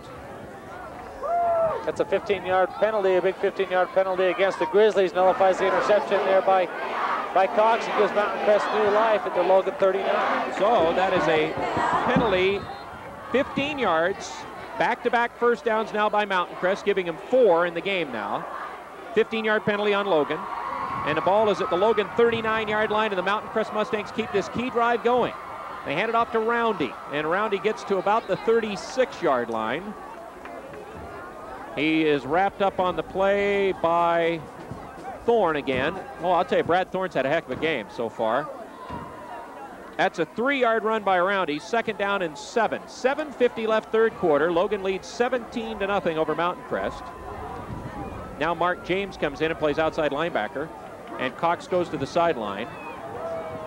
Aaron Dean goes, make it Ross Dean, goes over to the right side. Left side is Smith for the Mustangs. Fake to Hansen. Anderson keeps and is pounded after he canes 2 by Brian Bear. Also Mitch Watts coming in very strong from the outside linebacker position to grab Anderson in the backfield. Anderson carrying for 2. Now 3rd down and 5 for the Mustangs. They are at the Grizzly 34-yard line. So again, it looked like Logan had an interception, then there was a roughing the passer call. Now Ty Kidman has taken off that bag and he's warming up again on the sidelines, Mike. But the last time the running of Anderson got him the score. And I look for Perry to stick with that running game as long as it's working. If it's not broken, don't fix it. Flex the tight end. Here's Anderson throwing the pass to Nixon, and he bobbled it, and he couldn't hold on to it. Incomplete. That's about the 3rd time tonight that Curtis Nixon has had the ball in his hands, and he hasn't been able to hang on. And it'll be 4th down and 5 for the Mustangs. They're at the Logan 34. They probably have got to go for this one. Really wasn't a bad throw. A little bit behind, but Nixon had both hands on it. As the ball came in, he kind of looked upfield, one of those cardinal sins that the receivers do occasionally, looking upfield before he catches the ball. And Logan's got the punt team in, Mike. Logan's got the punt team in, and Mountain Crest is not punting. There's the pass. It's tipped, and it's caught, and maybe it was not tipped. It was just flared out to the guy who was wide open. Nobody was covering Neil Obrey. And Obrey makes the catch, and a Mountain Crest first down. They caught Logan with the punt team on and nobody covering the two outside receivers on the left. So Mountain Crest gets the first down to the 19-yard line. That's a 15-yard pass play. Well, that's a great call by Dan Cox. He just totally fooled this whole Logan High team. Logan puts the punt return team on, and Mountain Crest just lines up like a regular offensive play. And Logan it took him until the play started to even notice. They weren't even at it, didn't have anybody close to Obrey. The pass and the handoff inside to Roundy, a little bit of a hole there. Somebody got him around the ankles. It was McLeod who made the tackle as he takes it down now to about the 13-yard line. So that's a 6-yard run by Roundy, coming up 2nd and 4. Our action tonight is brought to you by Cache Valley Bank, Logan's home-owned and operated bank, wanting to be a part of your dreams and your life. 6:04 to play third quarter. Mountain Crest is responding with what Mike called a key series for him. They got the aid of a roughing the passer call to keep it going, and then a 4th down that they go for and get. And here's Roundy again on that little inside trap off the right tackle, and he's stretching down near the goal line. He has got the first down for the Mustangs, and they're on the move now. They have taken the ball down now to about the 3-yard line on that little run to the right side. In fact, we're going to mark it on the 2. That's an 11-yard run by Roundy and a first down. Better job on that play. The Mountain Crest offensive line really firing out and blowing this Logan defensive front right off the football. No Logan defender touched him till it was 5 or 6 yards downfield. Tight end Jensen around to the left side. Split backs behind Corey Anderson. Anderson hands to Roundy. Roundy hit, but he's second ever got the touchdown. Brad Thorne couldn't wrap him up. That's a 2-yard touchdown by David Roundy, and the Mustangs are well back into the game with 5:25 to play. Well, we mentioned that Mountain Crest needed to come out on that series of downs and get something going offensively. They were aided by a couple of very strange plays, some penalties, and a fake, or not really a fake, just went for it on 4th down, and now they line up in the muddle huddle, and they like to go for 2 a lot, this Mountain Crest team. Let's see what they do here. They do like to go for 2 a lot. Now they shift back to the regular kicking formation with Jarman Lyle to try the kick. It's a good snap. The kick by Lyle's on the way, and it's good. So we have a timeout with 5:25 to play in the third quarter, and the score is the Grizzlies 17 and the Mustangs 7. Barry Christensen looks like he's talking to Ty Kidman. So Ty wore a big ice bag on his elbow for a while. And now he is talking to Ty, so it'll be Ty Kidman that'll be the quarterback for Logan. So the Grizzlies start this series of downs at the 20-yard line. Let's mention another one of our game sponsors. It's the Bridgeland Applied Technology Center with their Employment Through Training program. One running back, really. Now Anderson goes back into an I. He was out almost as a wing on the right side.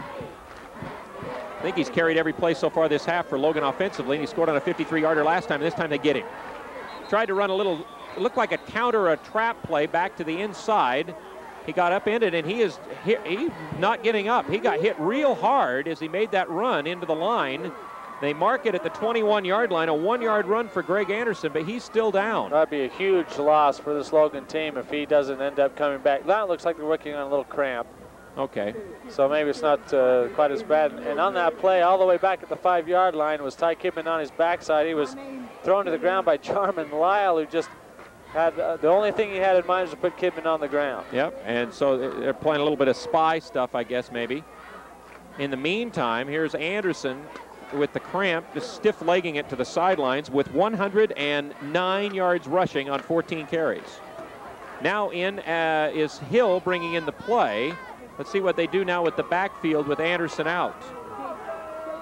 Might run 3 wide receivers and 1 back, Guerrero. There was talk, too, they'd move Tony to tailback and play Ben Wimmer at fullback. It's going to be 1 running back and 3 receivers.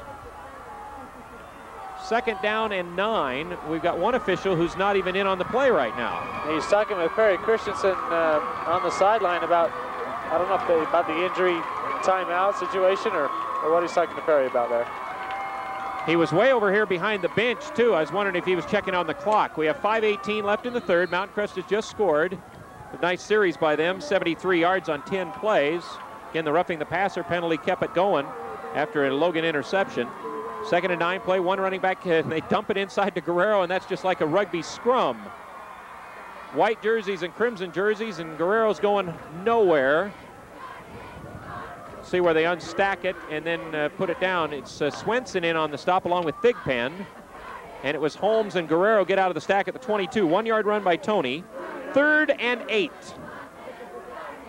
Just a good defensive front job there by the Mountain Crest Mustangs, just standing up the offensive lineman for the Grizzlies. Logan not firing up the ball on that play, and Mountain Crest did a good job just standing them up and stacking up the play at the line of scrimmage. Larson in the slot right, Hill outside of him. The only running back, Guerrero. 2 tight ends, I think. McNeil and Sampson are both in the game. Roll out right by Kidman. Stops, runs. Kidman, 25, fake inside, and a nice open field tackle by Corey Anderson. And then he fumbled the ball, but the officials are ruling he's down. Mountain Crest recovered after the ball went loose, but they're ruling that the ground caused the fumble at the 25. So Kidman gains 3 yards, not enough for a first down. It'll be 4th down. Logan will have to punt into that pretty healthy win now with 4 minutes left, 3rd quarter. Ball game kind of teetering on the edge, like it's starting to turn towards Mountain Crest. And again, that play that went roughing the passer instead of an interception really kept the ball game going for the Mustangs. And Logan just has a 3rd quarter taboo on this team. They, again, have not scored in the 3rd quarter this year. Until tonight. And then until tonight, but they've given up a lot of points too. It's just a turnaround part of the game. Low snap, kick away by Larson. Cook one-hands it, kicks it, picks it back up at the 45, and from the open field, nice play. Downfield, making the stop for Logan, Rick Sampson. At the 49-yard line of Mountain Crest is where the Mustangs will start from. 5-yard punt return by Cook.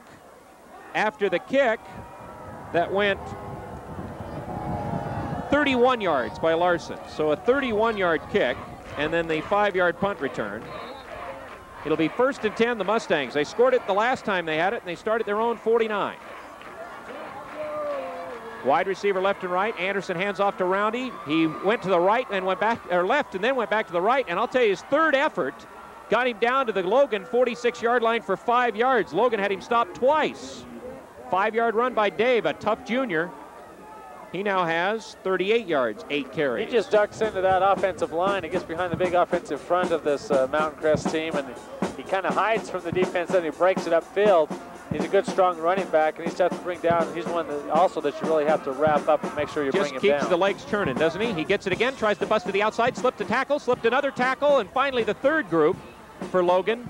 Get him at about the 43-yard line. Kyle Anderson missed the first tackle opportunity, and then it was a linebacker missed him. Justin Cox was in on the tackle over there. At the 43, he gained 3. 3rd down, they need 2. And as Ryan Stoller is really doing a good job there up front there for Mountain Crest, really knocking some Grizzlies off the line of scrimmage. Stowers and Allen, Powell, Glenn, and Swenson, the offensive front most of the time for Mountain Crest. 3rd and 2 play. In motion goes Smith. Corey Anderson with a count. Hands to Dan Hansen. First down, more! He's into the secondary. Finally, the Logan free safety. I think it was Palmer made the tackle for Logan. Yeah, it was Palmer who finally made the tackle. And that was Ryan Ross. And was it Ross who carried the ball? Not Hansen. It was Ross. Okay, Ross back in at fullback. And that's a run to the 28. So Ross gets 15 and a first down for the Mustangs. And Logan's going to call a timeout to try to regroup their defense here. 1:53 to go in the 3rd quarter. Mountain Crest goes 1st and 10. They hand it off, and in the backfield, Roundy goes nowhere. Getting through is Brian Bear, shooting a gap and making a tackle for a 2-yard loss on Roundy back at the 30-yard line. Just an inside linebacker blitz or a stunt there by the Logan Grizzlies, and Bear just breaks in right over the center. Wraps up Roundy in the backfield. That's how you need to tackle that, Roundy, the running back, because he's a good, strong kid. He keeps those legs going, and Bear just wrapped up the legs and brought him down. Morris Travel, an American Express travel agency, one of our participating sponsors tonight. 2nd down and 12 for the Mustangs. Parrott on this side. Now Roundy goes in motion slowly. The tight end looked like he went early. There's no flags, and then the throw down the middle to the tight end, Douglas, and he's got it at the 5, and he'll score a touchdown. It looked like he left early. It looked like he ran across the line of scrimmage. There was no flags. He left at least a half a count early on that play. The official standing right over the ball didn't throw the flag. It was obvious up here that was encroaching by the tight end. Nevertheless, no flag on the play. He just goes down the middle of the field. I think Logan's defense probably quit when they saw him jump offside. But then also, you still got to cover somebody. And but again, I think they thought he was offside.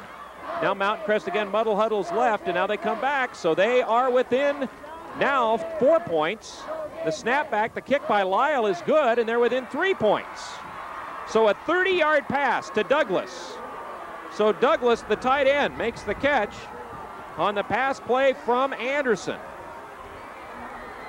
And with 1 minute and 7 seconds to play here in the third quarter, again, this game has turned around so fast. And you could just feel it coming. Perry Christensen out there speaking with Palmer, the free safety, saying, hey, even though it looks like this, he might have jumped offside, you still got to play. If you don't hear a whistle, you've got to keep playing. And that time Logan's defensive secondary just kind of stood around waiting for something, for the officials to do something there. The officials didn't call the penalty, and it's a touchdown Mountain Crest. You got to play until you hear the whistle. It's just the cardinal rule of this game, and Perry Christensen letting his defense know that that's the case. Wow, you know, you really just got to, you know, you just knew that the Mustangs have it in them to come back like they have. And again, they've been able to do it so quickly. And Logan's just losing a lot of momentum. Again, Logan scored very easily to start the second half. Greg Anderson carried it one time for about 11 yards. Then they got a first down by penalty. And then he carried 53 yards for the touchdown. And it was 17-0. Then Logan had intercepted as Mountain Crest started a little bit of a drive, but they called for roughing the passer. Now here's a low squib kick. It bounces around. It is bobbled, picked up by the Grizzly, coming to this sideline. He is hit, and he's down.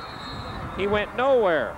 David Bunch got the ball, and Bunch carried the ball from about the 22, and they are finally going to run him out of bounds at the 25. A 3-yard run back by Bunch. He just hadn't returned a kick before, a little bit unsure where to go with that, tried to get to the outside, but pretty good Mountain Crest pursuit on that kick. And as a matter of fact, the ball fell off the tee just before he kicked it. No wonder it went low, huh? He was lucky to even get anything on that. Greg Anderson's still not in the ball game, trying to work out that cramp problem. He's still running up and down the sidelines, trying to get his legs loose to get back in this game. Guerrero's the only running back, so they don't go to another 2 running back system. They go to 2 tight ends, and it's Kidman short dropping. He's blitzed, sacked, down. Flag on the play, though, and they're going to call it on Jensen.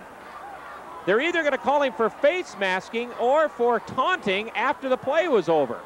It's face mask. Yep, face mask. We've seen a bunch of those. And now Mountain Crest sideline, a chance for them to yell and complain. Logan was thinking they were victimized by a non-motion call on the last Mountain Crest touchdown. That's a 15-yard penalty. We saw on the Logan scoring drive to begin the second half. We saw a 15-yard face mask penalty when they grabbed Greg Anderson's face mask on one of the first plays from the line of scrimmage. So 12. It ends up being a 12-yard penalty on Mountain Crest from where they mark it off. It's out to the 37. It does give Logan a first down. One more play left in this third quarter if Kidman gets it off. Spencer goes in motion. He does get it off. He hands it off.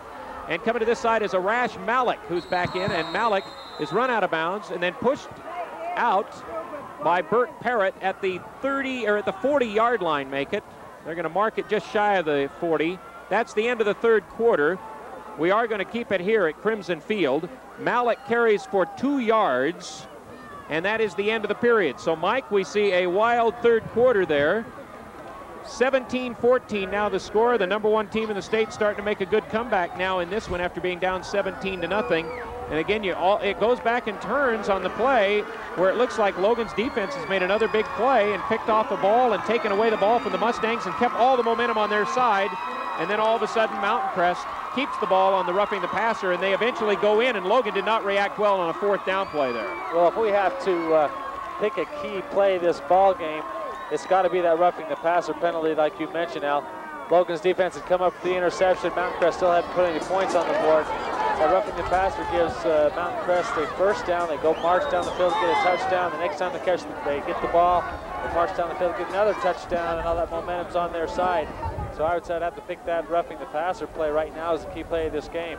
Logan's offense now has to try to get something going. I see Ty Kibben out there exhorting his offensive linemen to pick it up a notch against this aggressive defensive front for Mountain Crest, who now has turned things around since that opening drive of the second half for the Grizzlies. It's going to be a key. I think this is, again, a big fourth quarter. Now you got the wind at Logan's back, and the team that's had the wind at their back, Mountain Crest had it in the third quarter, now Logan's going to have it here in the fourth quarter, seems to have a little bit of an advantage. Thorn-Apple Valley Tri-Miller, located in Hiram, employing great Cache Valley workers, one of our participating sponsors, and another one of our game sponsors is Palmer's at 1220 North Main in Logan, featuring Pontiac, Oldsmobile, Cadillac, Buick, and GMC trucks. The first play of the fourth quarter, 17-14 Logan. Slot to the left side. Mountain Crest still in the man defensively.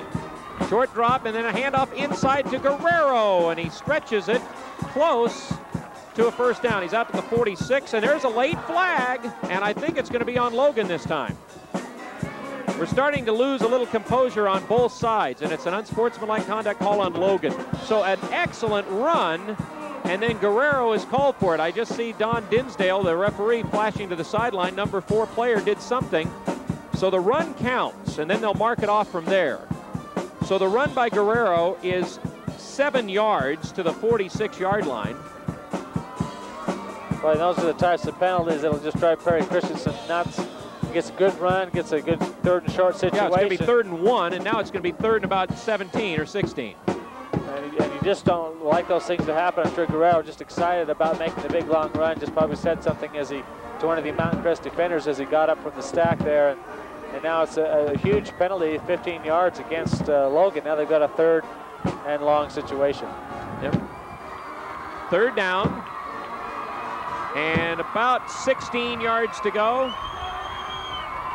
Officials, I'll tell you, this officiating crew is having a tough time right now of handling what's going on here. The guy on the far side is telling the chains to move. And Dan Cox says, no, you don't. He doesn't want those chains to move at all. Guerrero goes out to a slot left, 3rd and long. Here come the Mustangs. Kidman rolls out left, running for his life. Now Kidman runs for the first down, and he runs into a bunch of Mountain Crest players at the 41. He did not get a first down. He did gain 10 yards on the scramble, running left. He knew the pressure was coming, and he went left, then looked upfield. Not enough for a first down. It'll be 4th down and about 6, and Logan has to punt with 11:02 to go, and Mountain Crest has scored the last time, 2 times they've had it. Chad Sampson, Logan's tight end, was grabbed as he came off the line of scrimmage. He was trying to get into the pass pattern, a little out type of pattern. He was grabbed by the outside linebacker of Mountain Crest, and he complained to the official a bit about it. It was pretty obvious penalty, but the official didn't call. Still, though, it's good defense to not let a receiver get out in the pattern where he wants to get to. Snap back to Larson. Kicks back deep as Russ Dean. Dean gets it at the 15. Dean back to the 20, 25, and leveled by Danny Holmes over on the far side at the 28-yard line. So that's a 13-yard run back by Dean after a punt that goes 44 yards. Larson's going to have a pretty good average by the time this ball game's over on those punts. Here comes the Mustangs. Here come the Mustangs, I guess, huh? Ball at the 28, 1st and 10.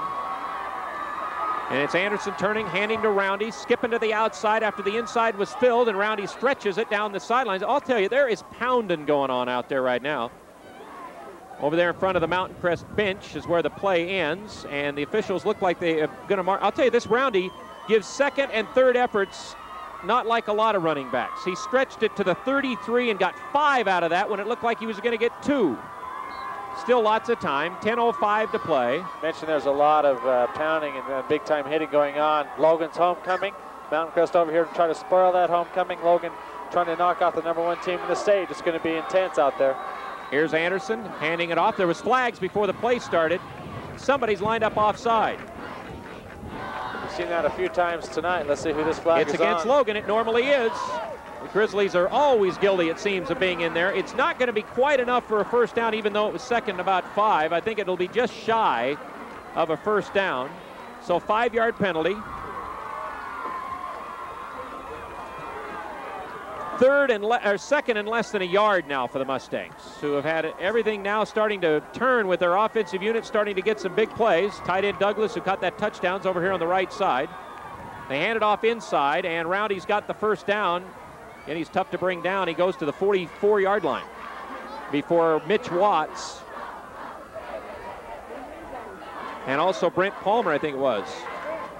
Beginning to see a little bit of fatigue now along that Grizzly defensive front. The The offensive line for Mountain Crest really starting to weigh, and now Ty Kidman is coming into the ball game, probably to play a little free safety in for Brent Palmer. Coming out of the ball game also for Logan is Archibald. I think he's tired too. He's had a whale of a game. First down again for the Mustangs at the 44. In motion now goes Ross, the fullback, and Roundy, the tailback, gets the call, and he is into the Logan half of the field. Logan starting to tackle up higher. They're starting to pound some things at the line of scrimmage over on that side. Left side that time of the line, Justin Powell and some of those people making some big blocks. They run it down to the Logan 47. It's a 9-yard run by Roundy, 2nd and a yard. So the Mustangs starting to show their power here. Roundy so far has 59 yards on 13 carries, so he's starting to pick it up a notch.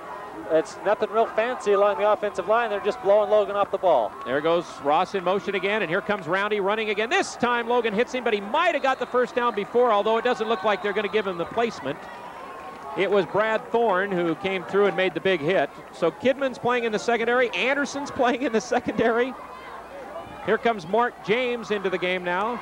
Just shy of a first down. It'll be 3rd and a yard. So really no gain on the play where they marked the ball. So no gain for Roundy. That was a big time hit there by Thorne. Wide receiver left and right. But let's watch the running backs or Anderson. Anderson's a big running quarterback too. He's going to quarterback sneak. And look at that forward move of that line inside the 45 to about the 43 or 44 yard line. Jake Felt. Also Brian Baer get up out of it. Down at the 43, eventually they mark it. That's a 4-yard run by Anderson and another first down for the Mustangs. 8:02 to go here in the 4th quarter, trailing by 3. Mountain Crest on the move again, using that size, that offensive line to lean on this tired defensive front of the Logan Grizzlies. Nixon this side. I believe that's Dean to the other side. Here's Anderson to Roundy. This time behind the line of scrimmage. Baer and Felt made the play. But Roundy fell down again at the line of scrimmage. He was stopped behind the line of scrimmage, but he's always got that movement of the ball and his body going forward. Now Beathers comes out defensively. And now we have a timeout on the field for Mountain Crest. We'll take a break. With 7th back, he's scrambling and he gets sacked. Logan came with a blitz on 2nd and 10, and even though Thorne did not make the tackle, he really made the play happen. I think Mark James got a piece of the leg along with Mitch Watts. Anderson is playing defense, and he has that cramp again in his leg. It is not out, but that's a 7-yard sack of Anderson. Now it's 3rd and 17. Mountain Crest did everything they could to try to prevent that sack. They only sent 2 receivers into the pattern and kept 9 people in to block, but they still couldn't stop the blitz. Anderson with a cramp comes out. Brent Palmer back in. Slot left, or slot right make it. Logan trying to call a timeout. Grizzlies don't have the right alignment with their defense, so they do take a timeout. We're going to keep it here, obviously. You know, Logan's doing a lot of shifting. They got people in. I mean, Kidman really has not played defense hardly at all this year. He's in there right now. Anderson and Kidman were playing in there together. I thought they were both free safeties. Maybe Logan is playing some kind of 2-deep type deal. But now it's 3rd and 17, so it's interesting here, Mike. First down play from the 43. Mount Crest stopped for no gain. Dan Cox realizes this is an important series. This might be our chance to score and take the lead. He calls timeout to make sure everything works. Logan comes with a blitz on the 2nd down, gets the sack, but now the Grizzlies have people misaligned, and so they have to use a timeout. These are key timeouts we could use down the stretch, and a little surprised that Cox went back to the pass. He was having a lot of success on the run. He was getting 8-9 yards almost a crack at it. He did not gain anything on that first down play, but hey, it was working for him, and I'm surprised he got away from it. Now a slot to the right, and Ross is almost a wingman over here on the right side too. 3rd and 17. Anderson looking right. Anderson over the middle. His man's on the knees. He makes the catch. It's Burke Parrott who makes the catch. Coming up to touch him was Cox. He was already on his knees. It will be 4th down. It's a 12-yard pass play to Burke Parrott. It'll be 4th down and 6 for the Mustangs. Anderson able to buy some time. Logan did not come with the blitz. They dropped 7 people back into the pass coverage. They only sent 4 defensive linemen on the rush, and Anderson's offensive line did a good job of buying in some time. Has a big gain on 3rd down. Didn't try to get it all on that play. Now you got a 4th down, a little shorter situation. 4th and 6, a little easier to get. They're moving linemen around. Mike Glenn moved from the right side to the left side. Slot to the right. Anderson gets the play off, roll out left, fire the ball, and the man's open, but it's picked off. The Grizzlies have the ball. And it was Ty Kidman who intercepted the pass at the 22, and there's no flags this time. That's the first thing you've been checking. Whenever anything big happens on this football field, the first thing you do is check for a flag. But that time, Ty Kidman, the injured quarterback for Logan, comes out there, plays free safety. Stu Howell, of course, works with him through the week at the defensive back spot because occasionally he's needed in there, and he was in there that last series of downs. Anderson really underthrew that ball. There was really no Mountain Crest player within 10 yards of the football. Now Logan gets the ball back with 5:35 and the clock running. Greg Anderson's back into the game, and there's a flag down before the play starts. Somebody is lined up offside. Somebody's in the neutral zone. Let's see who it's on. This time, Logan is applauding. Now Mountain Crest gets the call. That's the first time it's been on the opponent tonight. And it's a 5-yard penalty on Mountain Crest, takes it to the 27-yard line. It's Mountain Crest's 8th penalty on the night. They have a total of 83 yards. On the other side of the football, Logan has 7 penalties for 69. Performance Tires celebrating their 8th anniversary right now at the corner of 3rd North and Main in Logan. Also, remember, Rocky Mountain Cellular helping us with all of our cellular needs this year, broadcasting all the games. U.S. West Cellular, authorized agent, Rocky Mountain Cellular. 1st and 5, it's Anderson. Oh, he gets hit hard. Anderson's second effort, though, does maybe gain a couple yards. Again, he was still favoring a cramp last time he was out there defensively. He gets up pretty good this time. That hit by Dan Hansen might have popped that cramp out of there. That was such a hard hit, a 2-yard run. Anderson runs pretty straight. He runs up and down. He doesn't really lower the head and lower the shoulders as he gets into the line of scrimmage, and occasionally he does get popped pretty good by those linebackers who come up from their lower tackling position, and if they get Anderson just right, it stops him in a hurry. 2nd down, 3 for Logan. Here's Anderson on a little counter in the backfield, and he's upended for a big loss. Corey Anderson did a great job of coming through and making the play. He tackled him back at the 27-yard line. That's a loss of 2 for Greg Anderson. Now it's back to 3rd down and 5. Well, this Mountain Crest defense, if they can hold on this 3rd down, that's a big key for them. Logan had a 1st and 5, and actually they haven't gained anything on those first 2 plays. So now it's 3rd and 5. Logan has split backs now. Belliston to this side. Now Guerrero goes out to a wing left. Kidman rolling left, pressured. Kidman turns, squares up, throws. McNeil could not make the catch, and great man-to-man coverage downfield from Corey Anderson. He was right with him. 4th down, and Logan will have to give up the ball. Remember, Logan had a 2nd down and a short 3, and now they're going to have to punt with 3:51 to play, and the game's still far from decided. Mountain Crest should end up with the ball after this punt and return somewhere near midfield or even possibly on Logan's side of the ball. No, with the wind, though, Mike, he should be able to punt it unless they can block it. He should be able to punt it to about the 30-yard line at the other end, I would think, the way he's been kicking it tonight. But then with the return, they've been able to they got a good return last time from Greg Cook. Justin Larson back, snap to him. They come after the block, and they almost got there. Yeah, they're going to get close to midfield because Cook's going to take it at the 40 and get leveled by Terry Spencer at the 42. Terry might have got hurt. I think he probably got the wind knocked out of him as Cook comes down. He lowered the head right into the midsection of Spencer, who made the tackle. And if you're not expecting that, that can knock the wind right out of you. Burt Parrott almost blocked that punt. Maybe he got a piece of it, I don't know. Because the punt did not actually do much once it got up into the air. That ends up being a punt of 33 yards is all, with the wind behind him. A 2-yard punt return, and now with 3:39 to play, an injured Grizzly down. Let me mention Center Street Pizza Palace, a great spot for a party, a great time whenever you're hungry, and the family would love a trip down there, be able to take advantage of a lot of fun things at the Center Street Pizza Palace. And you should sign up by this weekend for this 3-on-3 basketball tournament they're sponsoring next week. Well, Mountain Crest gets the ball back. They were down in Logan's. Let's see, they got as close as the Logan 38-yard line the last time they had the ball. Logan's offense only able to run 2 minutes off the clock on that last series of downs. Mountain Crest defense, give them a lot of credit. Yep, Logan took over at 5:55, and now Mountain Crest takes over at 3:39 with pretty good field position at the 42. So you're right, they get it near midfield. Terry Spencer wobbly as he comes off the field. It does look like maybe he hurt a leg or something. It's kind of limping.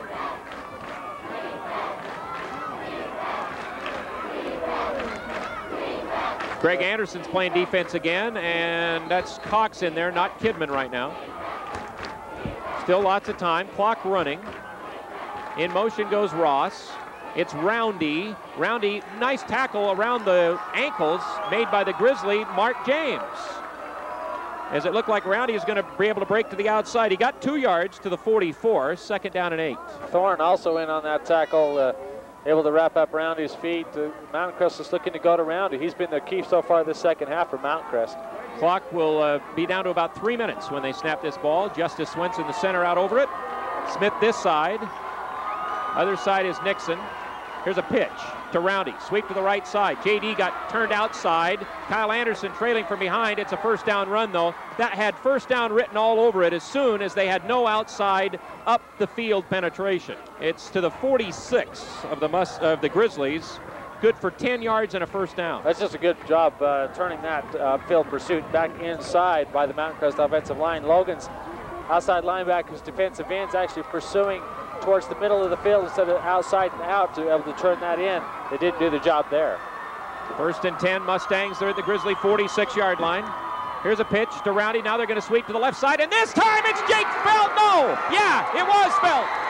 Felt breaks through the line and makes Roundy go down for a big loss back at the 48 of the Mustangs. That's a 6-yard loss. Clock still running. Again, both teams have used precious timeouts. 2:13 to play. This is what we're talking about, the outside up pursuit by the outside, able to do it. That's what does the job defensively for the Logan Grizzlies. And that time Felt did a great job. 2nd and 16 play here. Anderson straight drop back. Over the middle, he gets his tight end. Douglas, he caught it and fumbled, and then he recovered. Now they do rule, I think, that it was a completed pass. The clock will stop. Mountain Crest called a timeout as they recovered with 1:49. So they did recover. So it's a fumble recovered by Mountain Crest after a completed catch to the Logan 49. That's a 3-yard pass play to Douglas. Boy, and Douglas very fortunate that when that ball got popped out after the Grizzly defender knocked it out with his helmet, the ball just bounced straight up right back into Douglas's arms. Mike, we need 30 seconds. Let's take it. With 1:49 to play, we'll be back. 13 yards for a first down. 3rd and 13 with 1:49. They're in 2-down territory, so they can figure, let's get 14 yards in 2 plays, but they're running out of timeouts. Slot to the right. Wind whipping. Anderson rolling out to the right. Pressured. Throws the ball. It's caught by his man, but he's well short of the first down. He caught it and then got up. And it was Smith who made the catch. It'll be 4th down, but it will be 4th and about 7 or 6. So Mountain Crest picks up some of the yardage, not all of it. It's a 7-yard pass play to the wide receiver, Smith, Jared Smith. There's a pretty good throw there by Anderson, throwing into a very stiff wind, now blowing directly into his face, and he threw across the field. Had enough on it to get it to his receiver on that play. Here's the big play with 1:10 to go. 4th down. In motion goes Ross. Here comes Anderson to throw over the middle for the tight end. Douglas, he doesn't get it. Incomplete. Logan gets the ball with 1:01 to go. Again, the wind played a factor on that down as Anderson threw the ball. Ross was wide open over the middle of the field. He just laid off on the pass and the wind caught it, and the ball just didn't get to the tight end. Logan was fortunate. The wind was blowing right in Anderson's face. That was 12 men on the field for Logan if you count the wind to knock that ball down. Now the ball will go over to Logan. Mountain Crest a little stunned right now. They could go down to the first defeat of the year. Only 1:01 to go. Ty Kidman brings Logan to the line at the 42. They're going to just run running plays now. Belliston in motion. Hand off Anderson. Just cradle the ball. Don't give it up. Anderson is tackled at the 41. He lost a yard. Clock running, and now Mountain Crest is going to use, I think, their last timeout, because they used one earlier. They used one just a moment ago, so that's got to be it.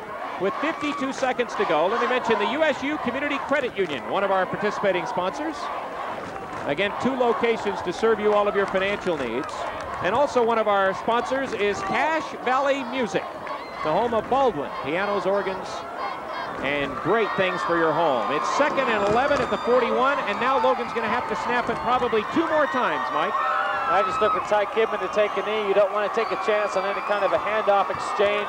I think Perry Christensen just saying, make sure that that exchange from center to quarterback is done, and hang on to the football, take a knee, and let's just run out the clock. Let's not chance anything offensively. Mount Crest, on the other hand, they're going to try to be swiping at the ball, trying to time that snap count, try to maybe knock the ball out of the center's hands, really take it to the center. Now the official's holding it up a little bit as the timeout is now over. 52 seconds to go. I formation, Kidman. 2nd and 11. Mountain Crest, no more timeouts. Kidman will hand it off to Anderson, and Anderson gets it back to the 42-yard line. He got 1 yard on the play, tackled by Corey Anderson. The ball will be ready for play right here, and Logan will have to snap it one more time. It's 3rd and 10, a 1-yard run by Anderson. 3rd and 10. Logan players on the field exhorting their crowd to cheer loudly. A stunning upset. Now they go into the tight formation. Kidman will wait for the official to start counting it off, and that's a fast 25 seconds by Don Dinsdale now. Now Kidman, he fumbled the ball. It's loose. There's flags on the play, though. It was recovered by Logan, but there's flags on the play. I think Mountain Crest swiped at the ball before the snap, and that's why the ball came out the way it did. And one of the Mountain Crest players, Webb, got hurt in that scramble. Dead ball, offside Mountain Crest. That's exactly what happened. Mountain Crest just tried to time the snap, and they reached out and hit the football as it was going back, and it was offsides Mountain Crest. That's encroachment. Can you imagine if that wouldn't have been a penalty and that ball going loose? I mean, it's unbelievable. Now they don't have to snap it again, and the ball game will be over. A stunning upset of number 1. Mountain Crest by the Logan Grizzlies. The Grizzlies win their homecoming game in stunning fashion, going up 17-0 on Mountain Crest, and then holding on. And look at the student body pouring onto the field to enjoy one of the great wins in Perry Christensen's days here at Logan for sure, as the Grizzlies win it by 17-14 to make the region race real interesting now. Logan over Mountain Crest. We will start our post-game report right now. Final score tonight, the Grizzlies win 17-14. Tell you, who would have ever have really figured it out? I mean, this was a really funny football game in a lot of ways, Mike Hansen, because in the first half, here's Logan recovering a fumble. Mountain Crest fumbles down near the goal line. Logan has 1st and goal at the 3-yard line. They don't score. Then the Grizzlies take over the ball after a short punt, get 1 long run from Anderson and a pass interference call.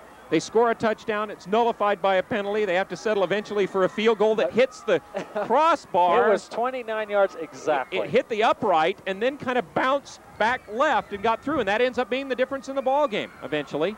And then later, Mountain Crest has a punt go off of the hands of their deep guy. One Mountain Crest guy looks like he's going to recover it. He kind of kicked it, eventually going for it. It went loose down into the end zone, recovered by Danny Holmes. And then so the Grizzlies are up 10-0. Then they go into the second half.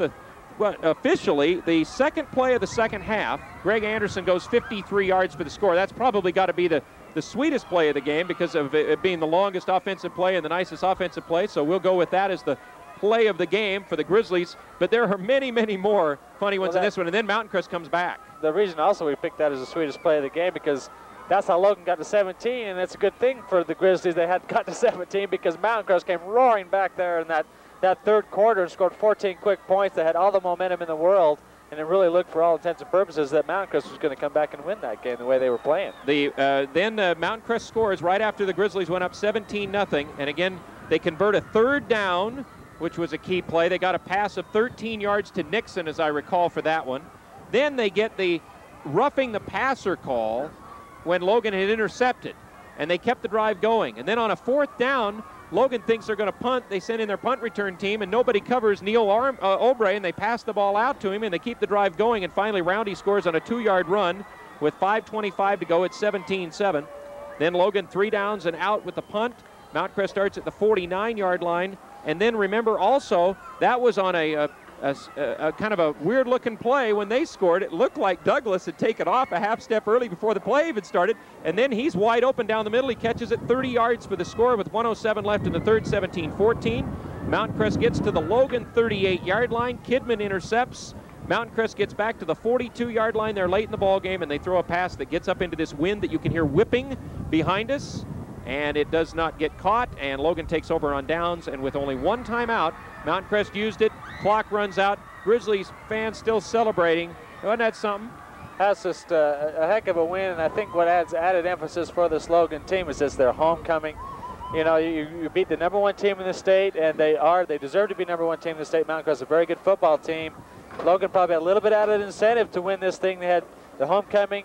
That's an incentive always, and then plus to try to knock off that #1 team when you're not favored at all to win. And they gained the confidence, went into halftime leading 10-0, and the longer they stayed in that ball game, you can see that confidence building for these Grizzlies. You see the high of this one and the low of last week. I mean, it's really weird from Friday to Friday how this whole thing works. Two different football teams. Tonight, Logan did not let Mountain Crest really have many big plays when you think about it. They did get that pass to Douglas of 30 yards, you know, but there's not a lot of really big plays in there. Key stat, Logan had no turnovers. No turnovers tonight, and again, that's been a problem against Dan Cox's team.